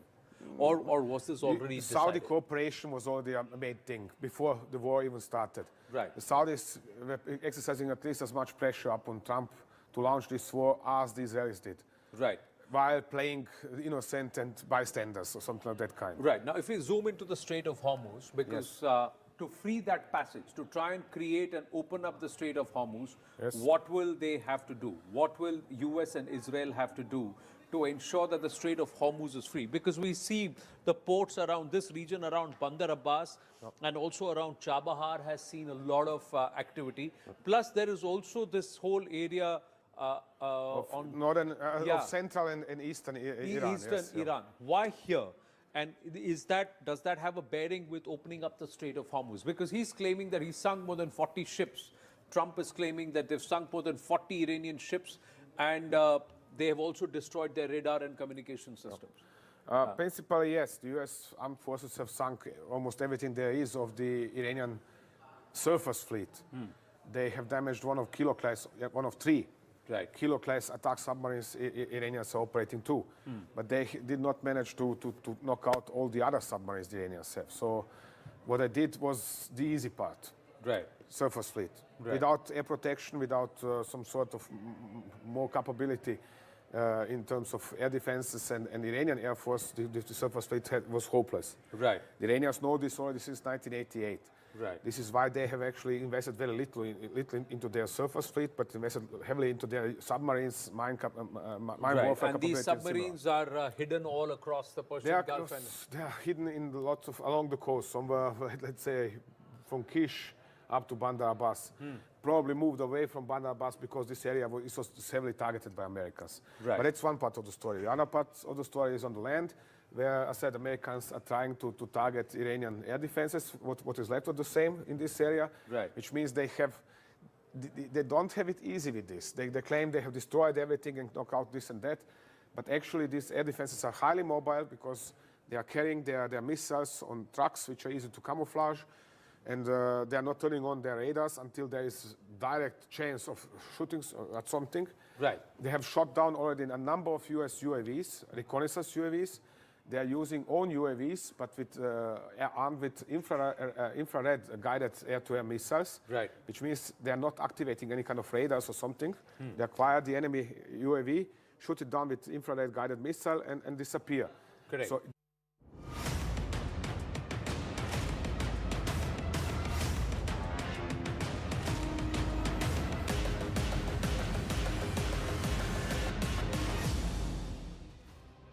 Good evening, hello and welcome. You're watching CNN News 18 and I'm Poonam Burde. Let's get you started on this edition with the headlines, and all that we're tracking at this hour comes mainly from West Asia and the war that continues there.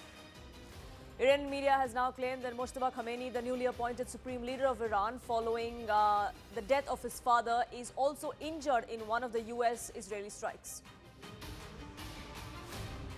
Indian government invokes Essential Commodities Act to ramp up LPG production amidst crisis in West Asia. Petroleum Minister Hardeep Singh Puri meets with Prime Minister Narendra Modi. External Affairs Minister S. Jaishankar also in attendance. Meanwhile, states write to the central government, to the minister specifically, seeking urgent intervention over the shortage of LPG supply.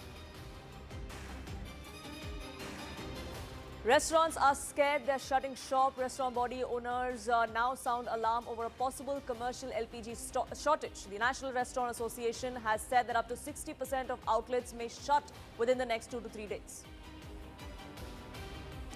Chief Executive of Saudi oil giant Aramco warns global oil markets are bracing for catastrophic consequences. US President Donald Trump says the conflict between US and Iran would be nearing an end, but says that the war is almost complete, but there is lots more to be done. Iran Prosecutor General's office urges women football team to return after 7 players seek asylum in Australia, say the team acted emotionally under the influence of an enemy plot, assures them of being welcomed on return. And Parliamentary Affairs Minister Kiran Rijiju has lashed out at Rahul Gandhi over his don't need permission to speak raga in Lok Sabha, questions Rahul's sense of entitlement. Union Minister asks if Rahul is above protocol of the Lok Sabha. Now, the conflict between the United States and Iran appears to be approaching a critical phase. US President Donald Trump suggested that the joint US-Israeli military campaign against Iran is pretty much complete and that soon it could come to an end. According to a report, several of Trump's advisors are urging him to outline a strategy for withdrawing the United States from this conflict, arguing that key military objectives have largely been achieved and that a prolonged war could carry significant risks. However, Iran has strongly rejected these claims. In a statement that was issued by the IRGC, or the Islamic Revolutionary Guard Corps, asserted that Iran will determine when and how the war ends and not the United States. IRGC said that the future dynamics of the region would be shaped by Tehran's armed forces and not with US intervention. They went to emphasize that American forces will not dictate the conclusion of this conflict. On Iran, you called it an excursion. You said it would be over soon. Are you thinking this week it will be over? Are No, you talking but soon. about days? I think soon. Okay, and with respect Very to... soon. Look, everything they have is gone, including their leadership. In fact, there are two levels of leadership, and even actually, as it turns out, more than that. But two levels of leadership are gone. Most people have never even heard about the leaders that they're talking about. So it's obviously been very, very powerful, very effective. They have no Navy. They have no Air Force. They have no anti-aircraft equipment. It's all been blown up. They have no radar. They have no telecommunications. And they have no leadership. It's all gone. So, you could look at that statement. We could call it a tremendous success right now as we leave here. I could call it, or we could go further, and we're going to go further. But the big risk on that war has been over for 3 days. We wiped them out in the first 2 days. When you think about it, it's incredible. We wiped out a big Navy. The Air Force is gone. Everything's gone. The missiles are down to a trickle. The drones are down to probably 25%.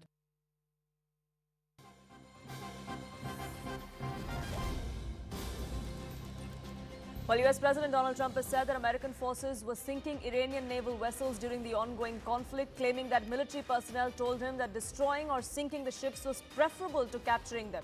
In Trump's own words, he said that they thought this was fun.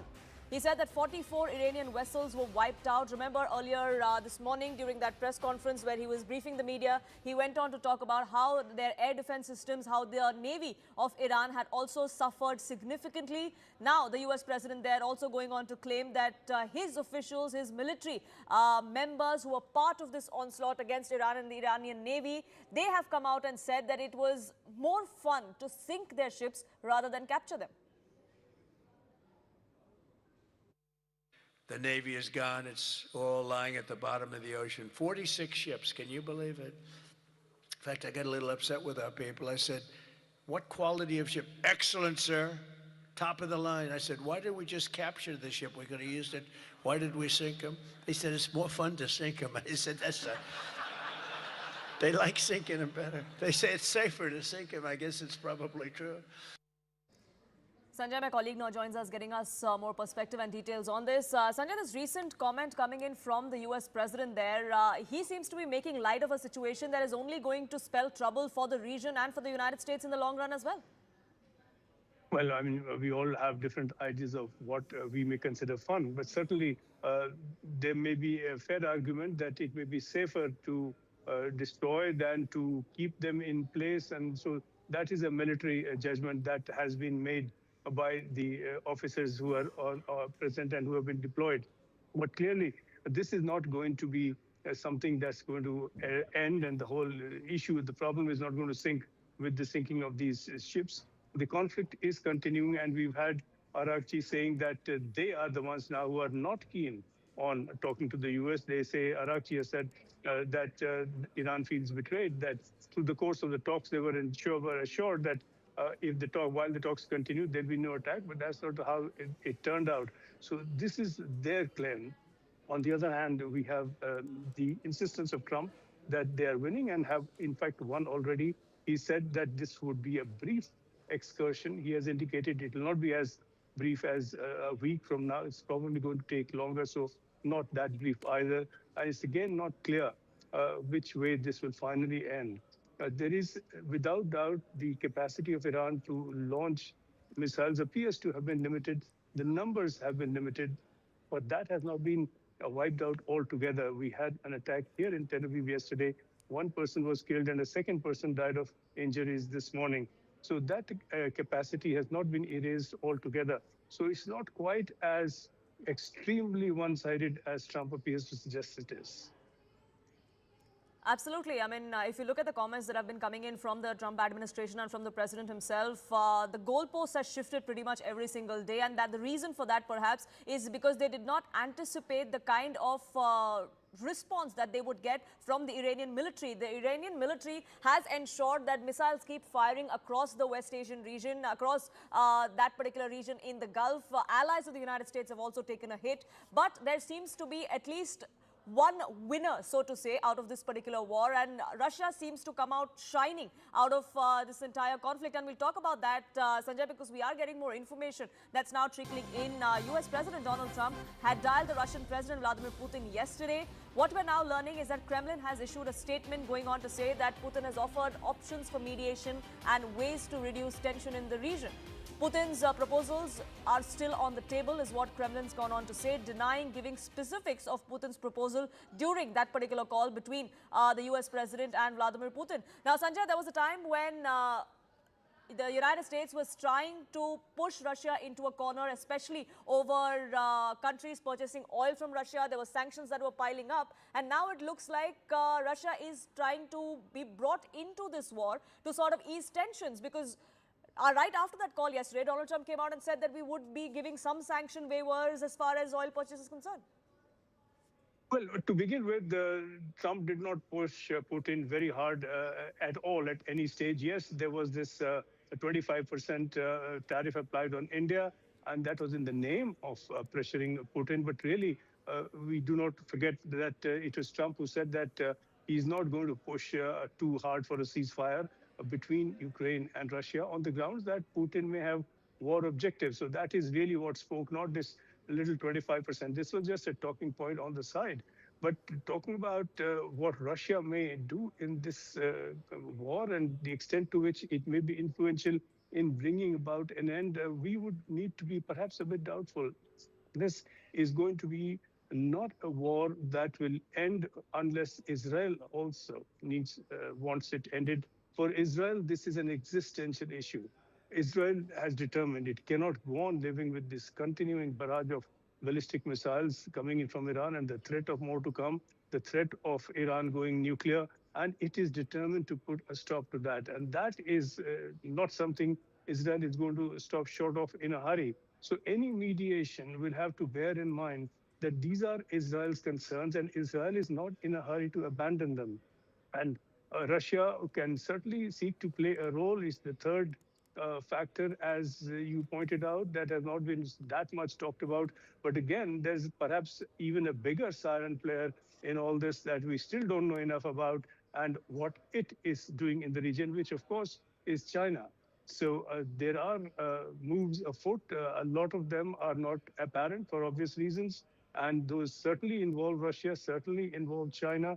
But whether Israel will stop short of its goals is very doubtful. What the US goals are, we don't know. They keep shifting, as you keep saying, as you remind us. Absolutely, and some of those goals don't even overlap, it seems like. Isn't that the case? It doesn't look like both the United States and Israel are on the same page, at least as far as some of those aspects are concerned, one of which is putting boots on ground in Iran.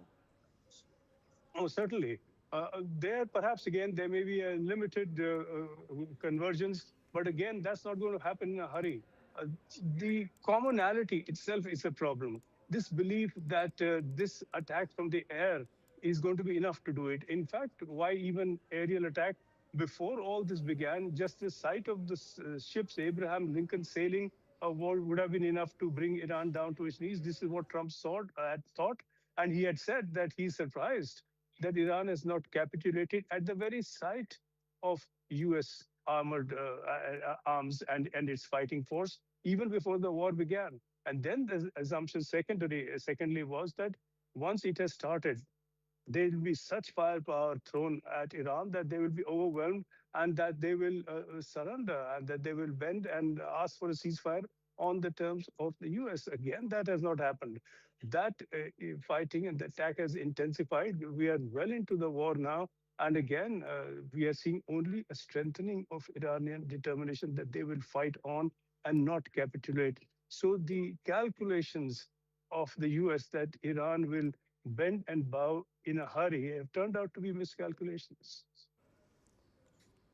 So some of those miscalculations may actually backfire for the United States and Israel in the long run. But even as the escalation we are seeing in West Asia, Turkey has now responded as well. And Turkish foreign minister has now told his Iranian counterpart that any violation of Turkish airspace is unacceptable. In fact, they've gone on to say that there will be a wide investigation into Iranian missiles.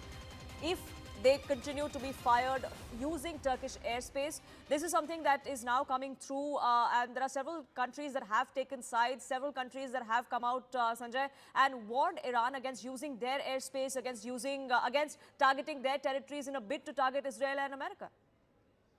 Yeah, but they have come out by way of statements and warnings. None of the Arab countries has hit back at Iran militarily. None of them have done it. They have protested. They have protected themselves from missiles and drones coming in from Iran. And they have warned Iran again and again that they must not continue, otherwise they will hit back. But they haven't actually done it. And they are not short of provocation to hit back. And this has led to a lot of misgivings within the US. And we've had Senator Lindsey Graham, who is the right-hand man of Trump in this campaign, saying that Saudi Arabia must use the weapons that the US has given it, and if not now, when? So if the Saudis don't actually go to war with Iran, if the Arab nations don't go to war with Iran, their statements are just that and no more. The US is looking for more. The US hasn't got that from the Arab nations as of now. Now, Sanjay, do stay on with us because we're speaking about Arab nations, and United Arab Emirates is one of those countries that was caught in the midst of this entire controversy. In fact, UAE ambassador to India has spoken exclusively to CNN News 18 on this entire conflict and where the end of this is going to be. This is the first interview to any Indian news channel that my colleague Siddhant has managed to procure. From speaking about what comes next in this particular war to Indians that were stranded in the UAE, the kind of efforts that have been taken by the country to ensure stranded citizens of all other countries are eventually repatriated. Listen into that exclusive conversation. Ambassador, the footage of President of UAE visiting hospital has gone viral in India. Talk to us a little bit about royal family's personal connect with its people. What you saw in that footage was leadership when it mattered most.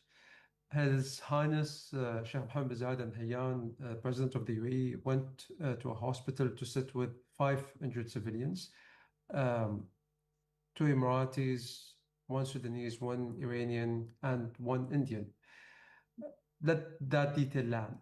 The UAE President visited an Iranian civilian in hospital while Iran was attacking the UAE and said directly that they're all our responsibility. So, in a sense, that is the character of His Highness and our country's leadership. He addressed the residents of this country as our extended family. For Indians in the UAE, that phrase is not a metaphor. The Indian community has been part of this country's story for generations, not as guests, but as people who belong here. When His Highness used the word family, he's drawing on a relationship that goes back decades, built in hospitals, boardrooms, construction sites, classrooms, and the very daily life of this nation. The words of His Highness were those of a person who has watched Indians and Emiratis grow this country together and who takes the safety of Indians residing in our country personally. So that connection between leadership and people is the foundation on which the UAE has been built. Okay. Ambassador, talk to us about the air defense system of United Arab Emirates, because we've been seeing, in fact, there was this release from the Defense Ministry the other day that more than 1,500 missiles, drones were fired at UAE, but UAE effectively managed to intercept these missiles and save millions of lives. So the UAE operates an integrated multi-layer air defense system that combines long-range, medium-range, and short-range capabilities to provide comprehensive coverage of national airspace against a wide variety of aerial threats. So there's not a single system, but a layered architecture designed precisely for scenarios of this nature. And as of the 10th of March, UAE air defenses have detected and engaged 253 ballistic missiles, with 233 destroyed in the air, 18 impacted at sea, and 2 impacted within UAE territory. 8 missiles were detected and destroyed. Of 1,440 drones detected, 1,259 were intercepted, with 81 falling within UAE territory, minor material damage in a limited number of locations. So this performance, if anything, reflects both the technological sophistication of the UAE systems and the high operational readiness of our armed forces, who have conducted themselves with the utmost professionalism, efficiency, and distinction. Ambassador, UAE is a peace-loving country, business-oriented country. Then why these attacks on civilian infrastructure, financial hubs? Why these civilian sites are being targeted? Well, you see, the UAE has consistently pursued a path of good neighborliness. The UAE has consistently pursued a path of good neighborliness, de-escalation, and diplomatic engagement. And the UAE and fellow Gulf Cooperation Council states conveyed clear messages to Iran that their bases and airspace would not be used to launch attacks against it, expecting those assurances to be respected. They were not. Okay. Targeting civilian infrastructure has no military justification. Yes. It's a violation of international humanitarian law. It's also strategically counterproductive. More than 100 countries and international organizations have condemned these attacks. India is among them. And Prime Minister Modi's call to His Highness the President was itself a signal to the world of where India stands, unambiguously in support of the UAE's sovereignty and the safety of its people. So when a country of 1.4 billion people and the world's fifth largest economy signals that position, the international community takes notice of that. And the UAE, from the start until this very moment, has not sought escalation in any way.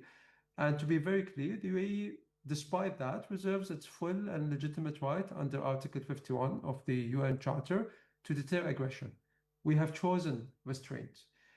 That restraint should not be mistaken for vulnerability. The UAE's response has been to defend its territory with professionalism, maintain essential services without disruption, and continue calling for de-escalation through legitimate international channels. So what is the end game here? For how long is this war actually going to go on, and what the repercussions of that are going to be? Let's try and put that in perspective and what it is that Israel really wants to see through with this particular conflict. David Mensah is now joining us on this broadcast. He's a spokesperson of the Prime Minister's Office of Israel. Mr. Mensah, thank you so much for speaking with us here on CNN News 18. Just a short while ago, we had the Israeli Prime Minister come out and say that the onslaught and the military offensive against Iran is not done just yet. For how long is Israel prepared to be in this? For how long does Israel see this going on for? Well, we will continue this operation together with our US allies for as long as it takes.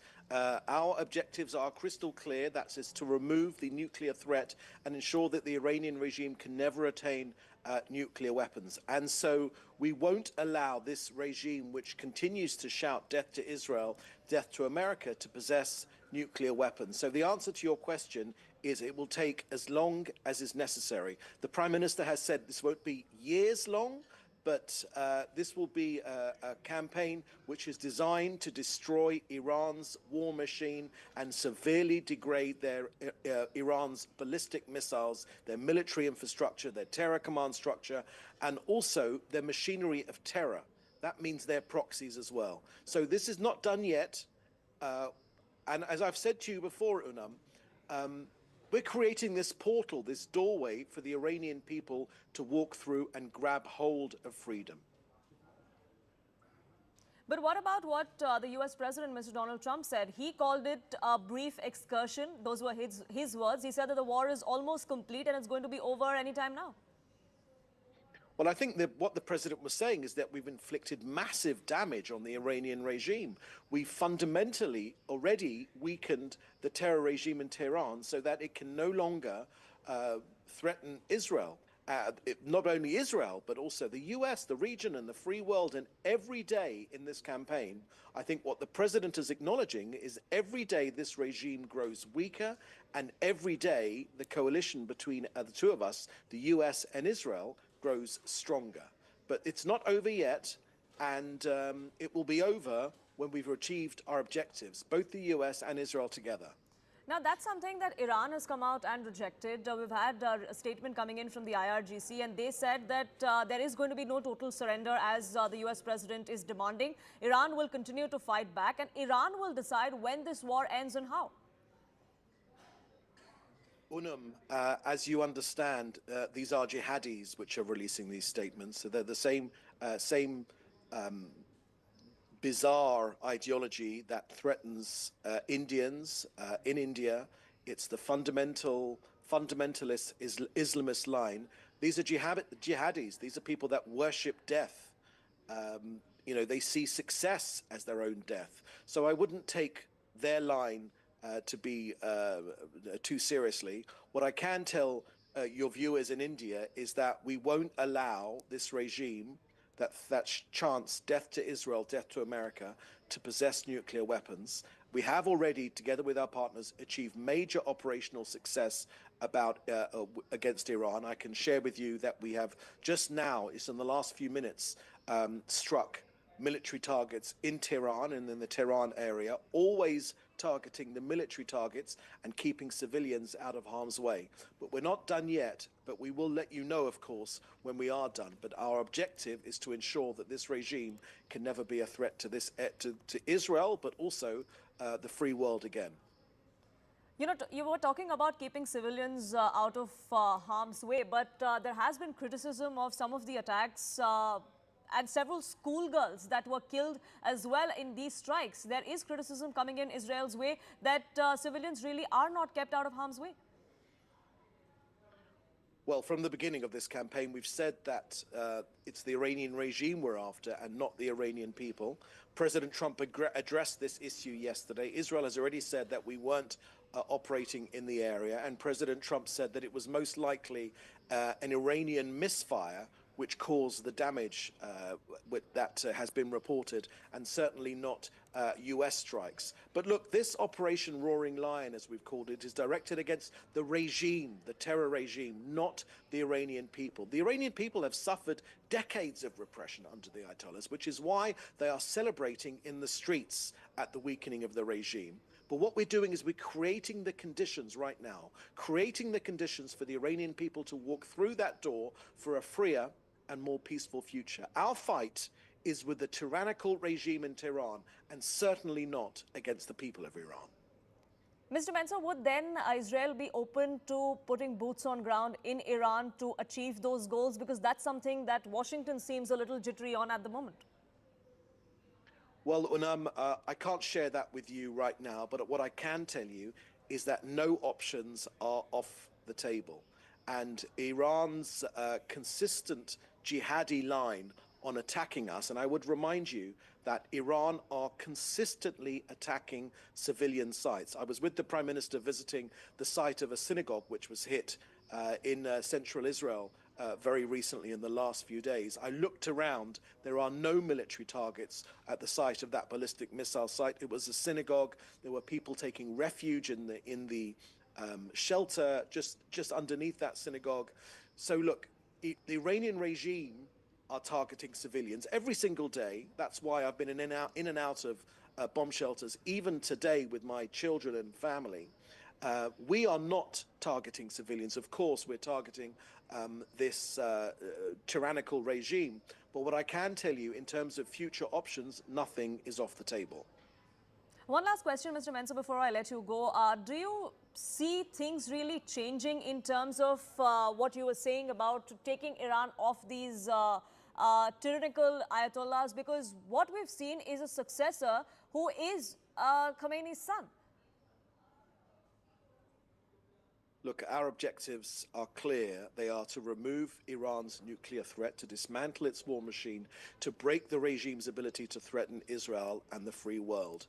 And any successor to the Ayatollah, who is called Ayatollah and seeks to continue the tyrannical, Islamo-fascist, Islamist ideology in running that country, we've made clear from Israel's point of view that it is Iran that threatens America, Europe, and many other countries in the region.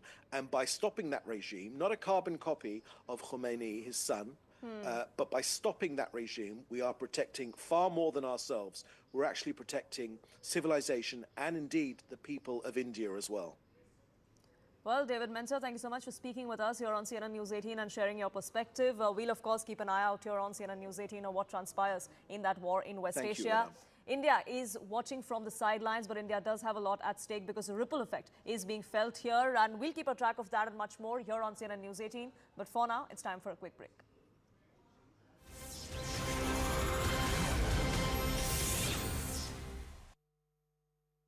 Yes, of plasma course. and say what is the new Israeli calibration. So that means the Saudi Arabians now are offering their airspace also. Yeah. It turned out that both US aircraft are flying this route down here around and then up to the Persian Gulf and the Israeli as well.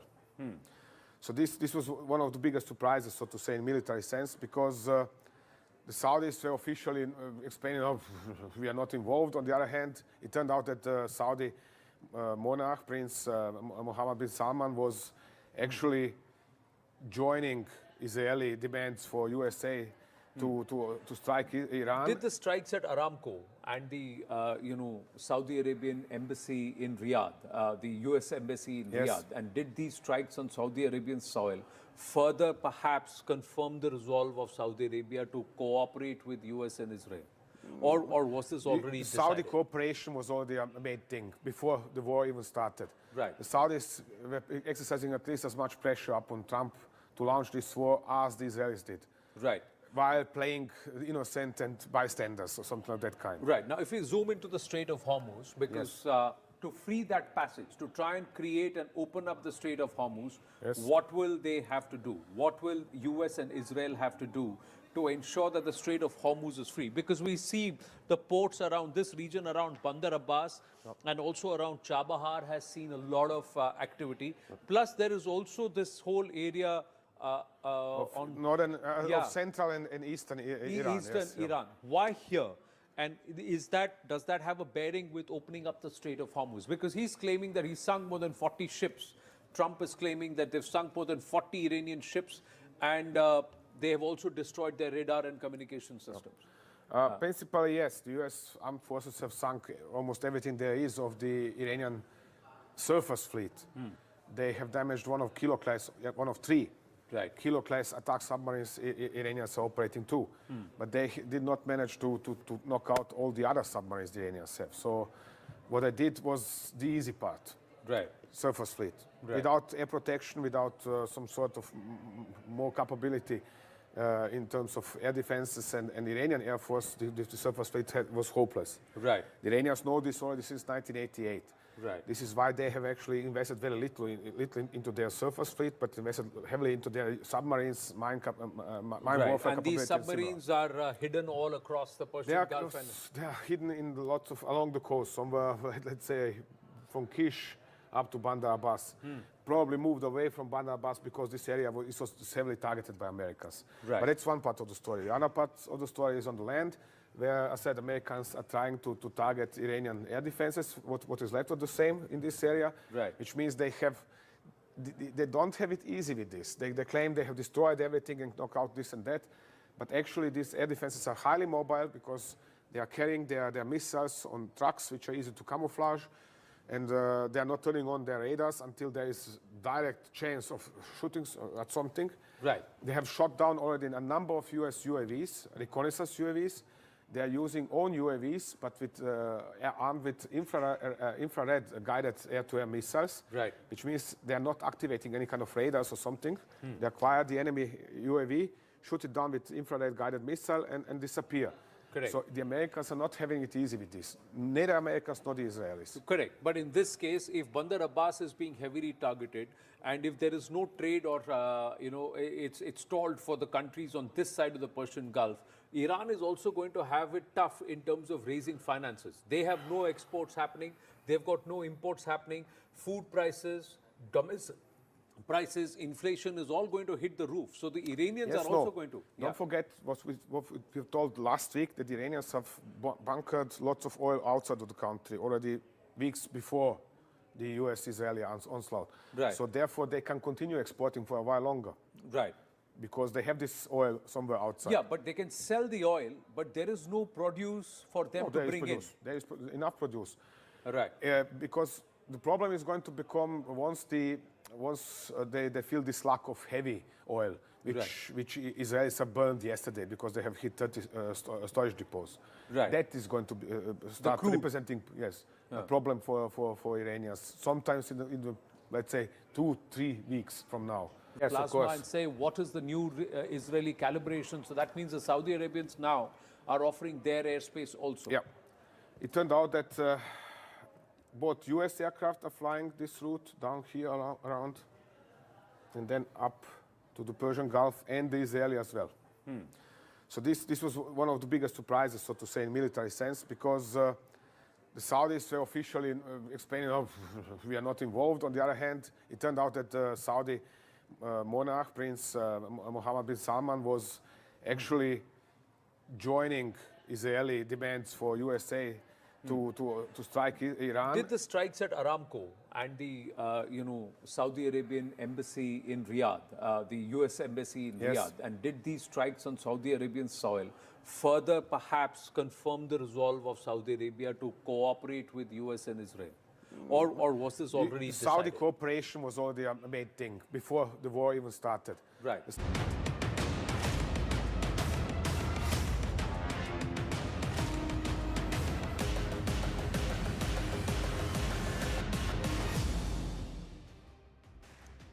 Good evening. You're watching CNN News 18. I'm Akanksha Swaroop. Let's begin with our top focus. These are all the developments happening in West Asia. We bring to you in our special coverage here on Fury in the Gulf. Now, amid rising Middle East tensions and concerns over energy prices, India has directed refineries to increase LPG production and prioritize domestic household supply. A 25-day interbooking gap for cylinders has also been introduced to prevent hoarding, while also urging shipments that are being secured from the Gulf with the Indian Navy on standby to escort ships through the Strait of Hormuz if needed. For natural gas, the government has issued a control order ensuring full supply of households and in fact even CNG, while industrial and fertilizer users receive reduced allocations. Alternate sources are, remember, being tapped to offset the shortfall caused by the disruptions via the Strait of Hormuz, ensuring priority sectors remain well supplied. On that note, we're getting in some breaking inputs. In fact, sources are now telling us about the meeting that had been presided over by Prime Minister Modi as far as that cabinet meet was concerned. Sources are saying that PM in today's cabinet meeting directed ministries to work collectively to cushion the impact of the conflict on citizens and ensure preparedness for any potential disruptions. This is what the word coming in from that cabinet meeting is. Payal Mehta brings us those breaking inputs. Yes, Payal, what else can you tell us, and what are these ministries that will now be working in unison? Well, there are multiple ministries which are at play as far as this entire crisis is concerned. It's not just the Petroleum Ministry alone. The Ministry of External Affairs, the Ministry of Finance in particular, the Ministry for Health and Fertilizers is also extremely deeply involved. And so is the Ministry of Civil Aviation. The Prime Minister applauded the effort that was being made by respective ministries in mitigating this crisis as well. But he said it is more needed that a coordinated effort goes through as well. People should not be working in silos, should not be working in quarters of their own as well. They have to work in a coordinated unit to ensure maximum relief is provided to the common man. Prime Minister once again reiterated before his cabinet that they have absolute accountability to the cause of the people. It's the government which works for the cause of the common man as well. And therefore, more hands on the deck and all hands on the deck is only going to make the entire effort very, very important and very, very easy from there on as well. Because remember, this is a crisis which is looming large. There is no certainty of when the war will really end. So multiple efforts are being made at various levels. You just spoke about what is being done as far as the LPG is concerned, or the energy crisis is really concerned as well. All hands on the deck approach is also being worked out as far as that is concerned. So therefore, more coordinated effort will make sure that the energies are better utilized. And of course, there will be more efforts to put in and more ideas can come up. And we can come up with a better strategy as to mitigate this crisis. That's what the Prime Minister's big message has been today in the cabinet meeting. Payal, given that the domestic consumers are being given priority and there's much panic now within the commercial industry, particularly the hospitality industry, with NRAI also penning a letter to the centre urging them to increase LPG supplies, otherwise it will only lead to a shutdown of various hotels and restaurants. What is the word you're getting in from the ministry with regards to how they intend to meet this sector as well? Well, as far as the government is concerned, the answer is very, very simple, Akansha, that they are working things out. It's not a situation that anybody had preempted. And there is no way for you to hoard or stock, LPG gas. It can only be available in cylinders as well. That's the way it really stands as well. Therefore, to create a panic of sorts and to make sure that something is going to happen in a jiffy is not going to be there, the priority that the government really says is to provide domestic gas to public as well. Our challenges are being are being mitigated. We do not produce, we do not produce LPG. We do not have a big way to produce LPG. It requires a lot of components that are brought in to produce LPG as well. Those are being sourced. I know alternate routes are also being searched for as to get more supplies in place as well. The government of India is going to leave no stone unturned to make sure that any challenge is mitigated well, and we are able to provide maximum relief to our people as well. That's the commitment of the Modi government through this entire crisis as well. Remember, people are working round the clock. Even as we speak, there are multiple meetings that are taking place in Parliament itself.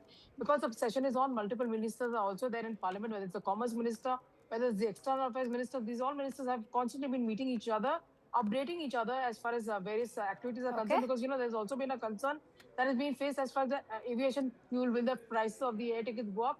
All of these things have been discussed in the past as well. They will be done in a more coordinated effort is what the Prime Minister's instructions have been. Many thanks to you, Payal, for bringing us all those latest details. We will keep coming back to you. Remember, developments have been happening and the government, in fact, stepping in to mitigate the crisis as much as it can. But more breaking inputs coming in. In fact, sources are now telling CNN News 18 that there's no shortage of LPG. 10% production, in fact, has increased as new countries are now being sourced to get LPG. The committee will look into genuine concerns of hoteliers and others. They do not use domestic LPG. No distributor is dry. Non-Hormuz sourcing has gone up to 70% from earlier 55 to 60%. But remember, it was close to 65% that was being exported through the Strait of Hormuz. Qatar, UAE, Saudi Arabia, these three largest suppliers have in fact been hit. India actively engaging with the International Energy Agency, even OPEC countries. Let's quickly take this forward with Pallavi. Pallavi, what are the non-OPEC nations that we are looking towards to increase our supply? So, Akansha, as far as crude oil and energy products are concerned, which is petrol and diesel, there has been no change in the pricing, and there's no concern as far as the procurement or supply is concerned. What government sources are very clearly telling us that before the crisis and even now in the present situation, the amount which is available remains the same. So that's not the worry. And also, as we just pointed out, earlier there used to be a 55 to 60% from non-Hormuz roads. Now it has increased to 70%, which essentially indicates that the government of India has been negotiating with other countries beyond the Gulf, beyond Iran as well, so as to procure the supply of crude oil. That's not what the worry is. The concern has been over LPG because 85 to 90% of it comes through the Gulf countries, and that's where the choking in that area is taking place. And even as far as Qatar is concerned, because we've signed a contract with them, but obviously because of that choking, we are not able to get that procurement. But even here, the government is saying that there has been an increase of 10% production as far as LPG and LNG goes. Second is that there has been no depletion, no distributor is dry, all of it is easily available. But yes, what the government has done by invoking the Commodities Act is to ensure that the people who should be getting it are getting it first. First of all, the domestic users, the people like us who want to use it domestically, we are always going to be priority as far as the government is concerned. As far as the commercial users are concerned, the priority, of course, will be with hospitals, educational institutions, ambulance, fertilizers, and the agricultural sector. Now, here's the thing. There have been hoteliers who have been writing multiple letters to the petroleum minister.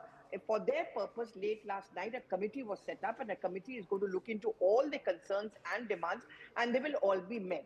And so there's nothing to worry about, is what the message government wants to send out. Once again, refineries have been super activated. There has been no change in the supply chain. In fact, there has been a 10% increase in the production as well. All right, we'll have to see if that increase in the production will meet the kind of demand and dependency that India has. Many thanks to you, Pallavi, for bringing us those breaking inputs. We will keep coming back to you. But for now, let's also shift focus on how is India even ensuring its LPG and the natural gas supply. In fact, sources are telling CNN News 18 that 100% supply has been assured to homes and CNG vehicles. They will indeed be the ones bearing priority right now. 80% of average supply is going to in fact go across to tea, manufacturing and even industrial units. Remember, the government has in fact divided this into priority categories. Tea and these industrial units are coming in the second category. 80% of average supply will be doled out to industrial and commercial users as well. 70% of average supply will then in fact be allocated to fertilizer plants as well. Then there is going to be a cut. That's in fact 35% supply cut, which will be borne by refineries and even petrochemicals. ONGC also will be bearing the brunt of that. Now, most of this is in fact coming through the Strait of Hormuz. Priorities have been set as 30% of our LNG and the gas needs in fact arrive from the Strait of Hormuz.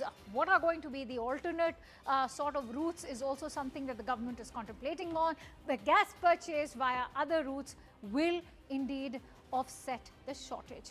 What are those alternate routes? We will know in some days from now, but why is even LPG turning scarce? The first and most important reason is that a sudden spike in demand has been combined with shipping disruptions, because we all know that the supply chain, because of the war in West Asia, has been impacted as well. Secondly, you're looking at bottlenecks at ports or even inland transport networks.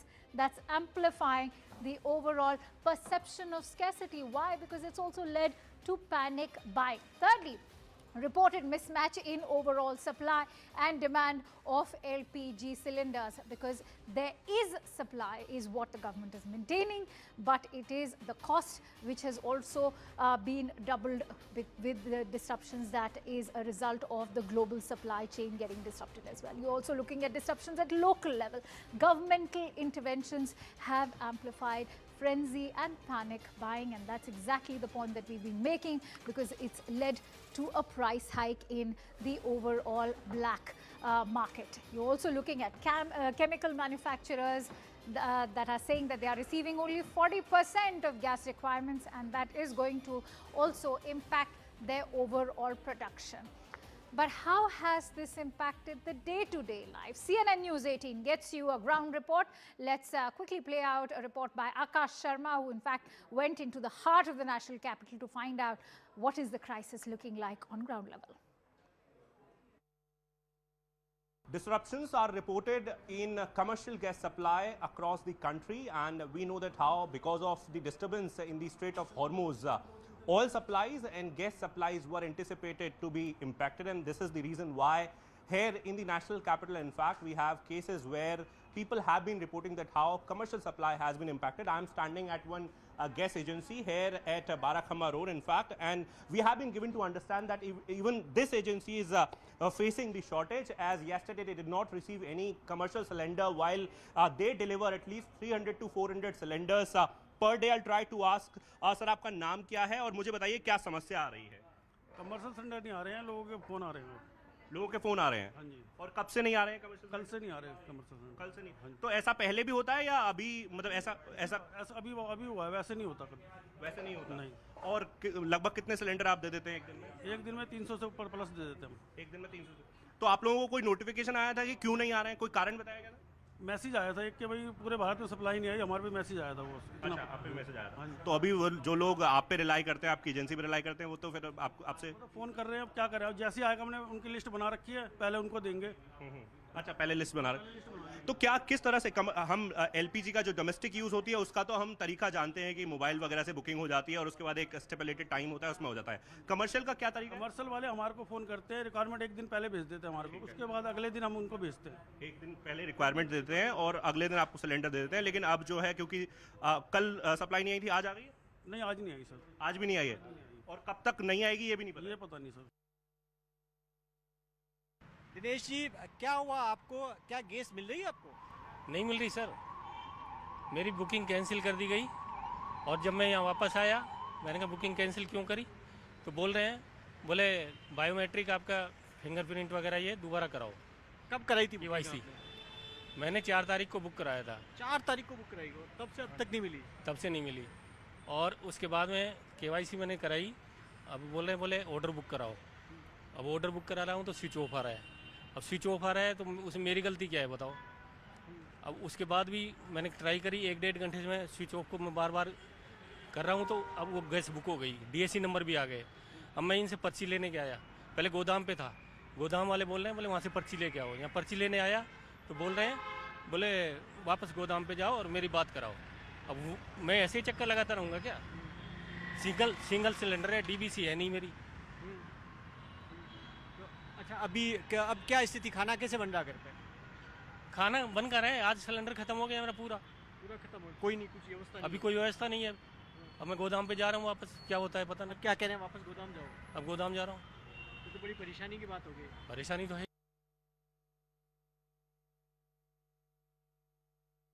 The rising global energy cost has put a massive strain on the homes and across the hotels and restaurants in India. From the major metropolitan cities and the hubs of these restaurant chains, the strain is very impactful. In this market of Jhandewala, where I am surrounded by 5 gas agencies, there are customers and residents who have come from the nearby regions seeking for the supply of the domestic LPG. As you can see, the unloading of the LPG gas cylinder is taking place. All right, getting in a piece of big breaking input coming in, a very significant statement coming in from the US President Donald Trump, who's now indicated that it is possible he could talk to Iran.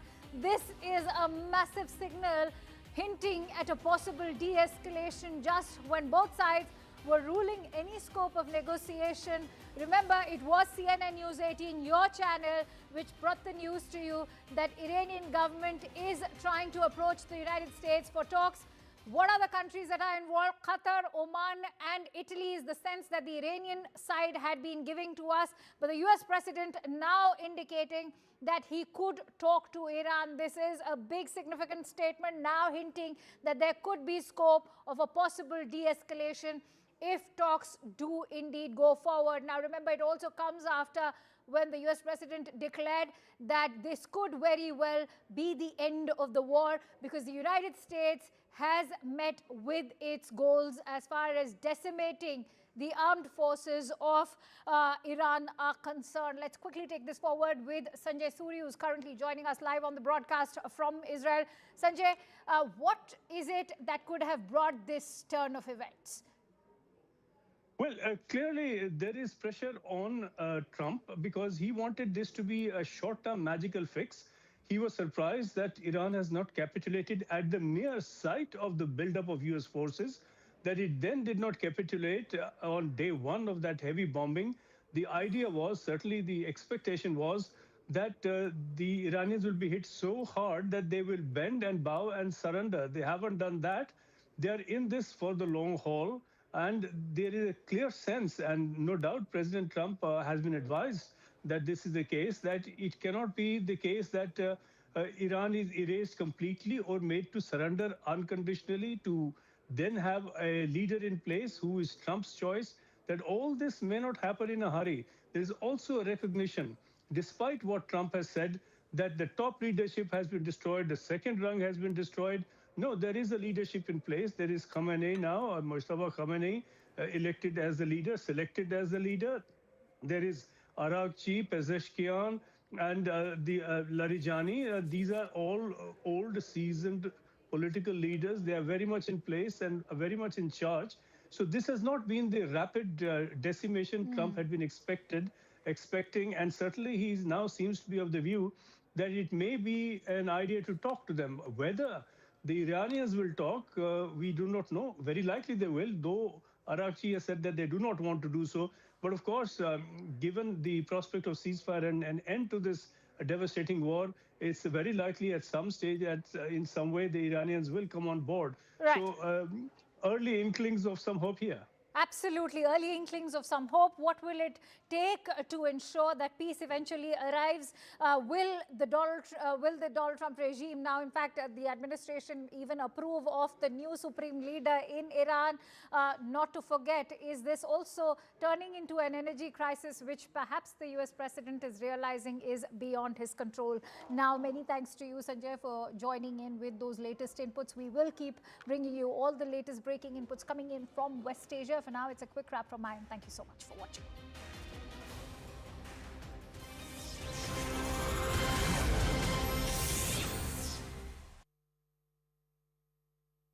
Yes, of Plasma course. and say what is the new Israeli calibration. So that means the Saudi Arabians now are offering their airspace also. Yeah.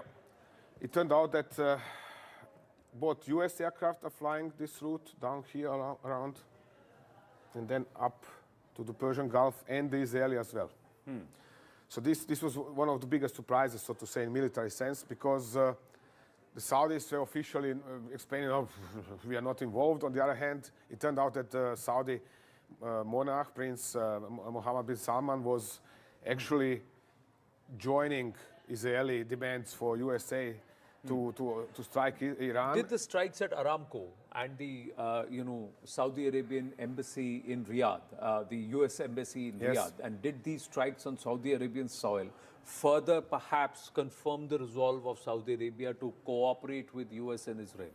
Or was this already The Saudi decided? cooperation was already a made thing before the war even started. Right. The Saudis were exercising at least as much pressure upon Trump to launch this war as the Israelis did. Right. While playing innocent and bystanders or something of that kind. Right. Now, if we zoom into the Strait of Hormuz, because to free that passage, to try and create and open up the Strait of Hormuz, what will they have to do? What will US and Israel have to do to ensure that the Strait of Hormuz is free? Because we see the ports around this region, around Bandar Abbas, and also around Chabahar has seen a lot of activity. Plus, there is also this whole area on northern, of central and eastern Iran. Iran. Why here? And does that have a bearing with opening up the Strait of Hormuz? Because he's claiming that he sunk more than 40 ships. Trump is claiming that they've sunk more than 40 Iranian ships, and they have also destroyed their radar and communication systems. Principally, yes. The US armed forces have sunk almost everything there is of the Iranian surface fleet. They have damaged one of three. Right. Kilo-class attack submarines Iranians are operating too. But they did not manage to knock out all the other submarines the Iranians have. So what I did was the easy part.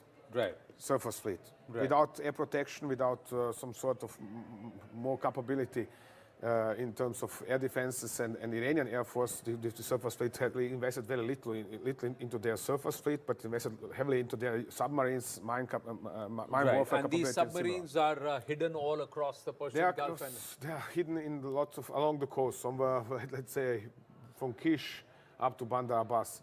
Probably moved away from Bandar Abbas because this area was heavily targeted by Americans. Right. But that's one part of the story. The other part of the story is on the land, where I said Americans are trying to target Iranian air defenses, what is left of the same in this area, which means they don't have it easy with this. They claim they have destroyed everything and knock out this and that, but actually these air defenses are highly mobile because they are carrying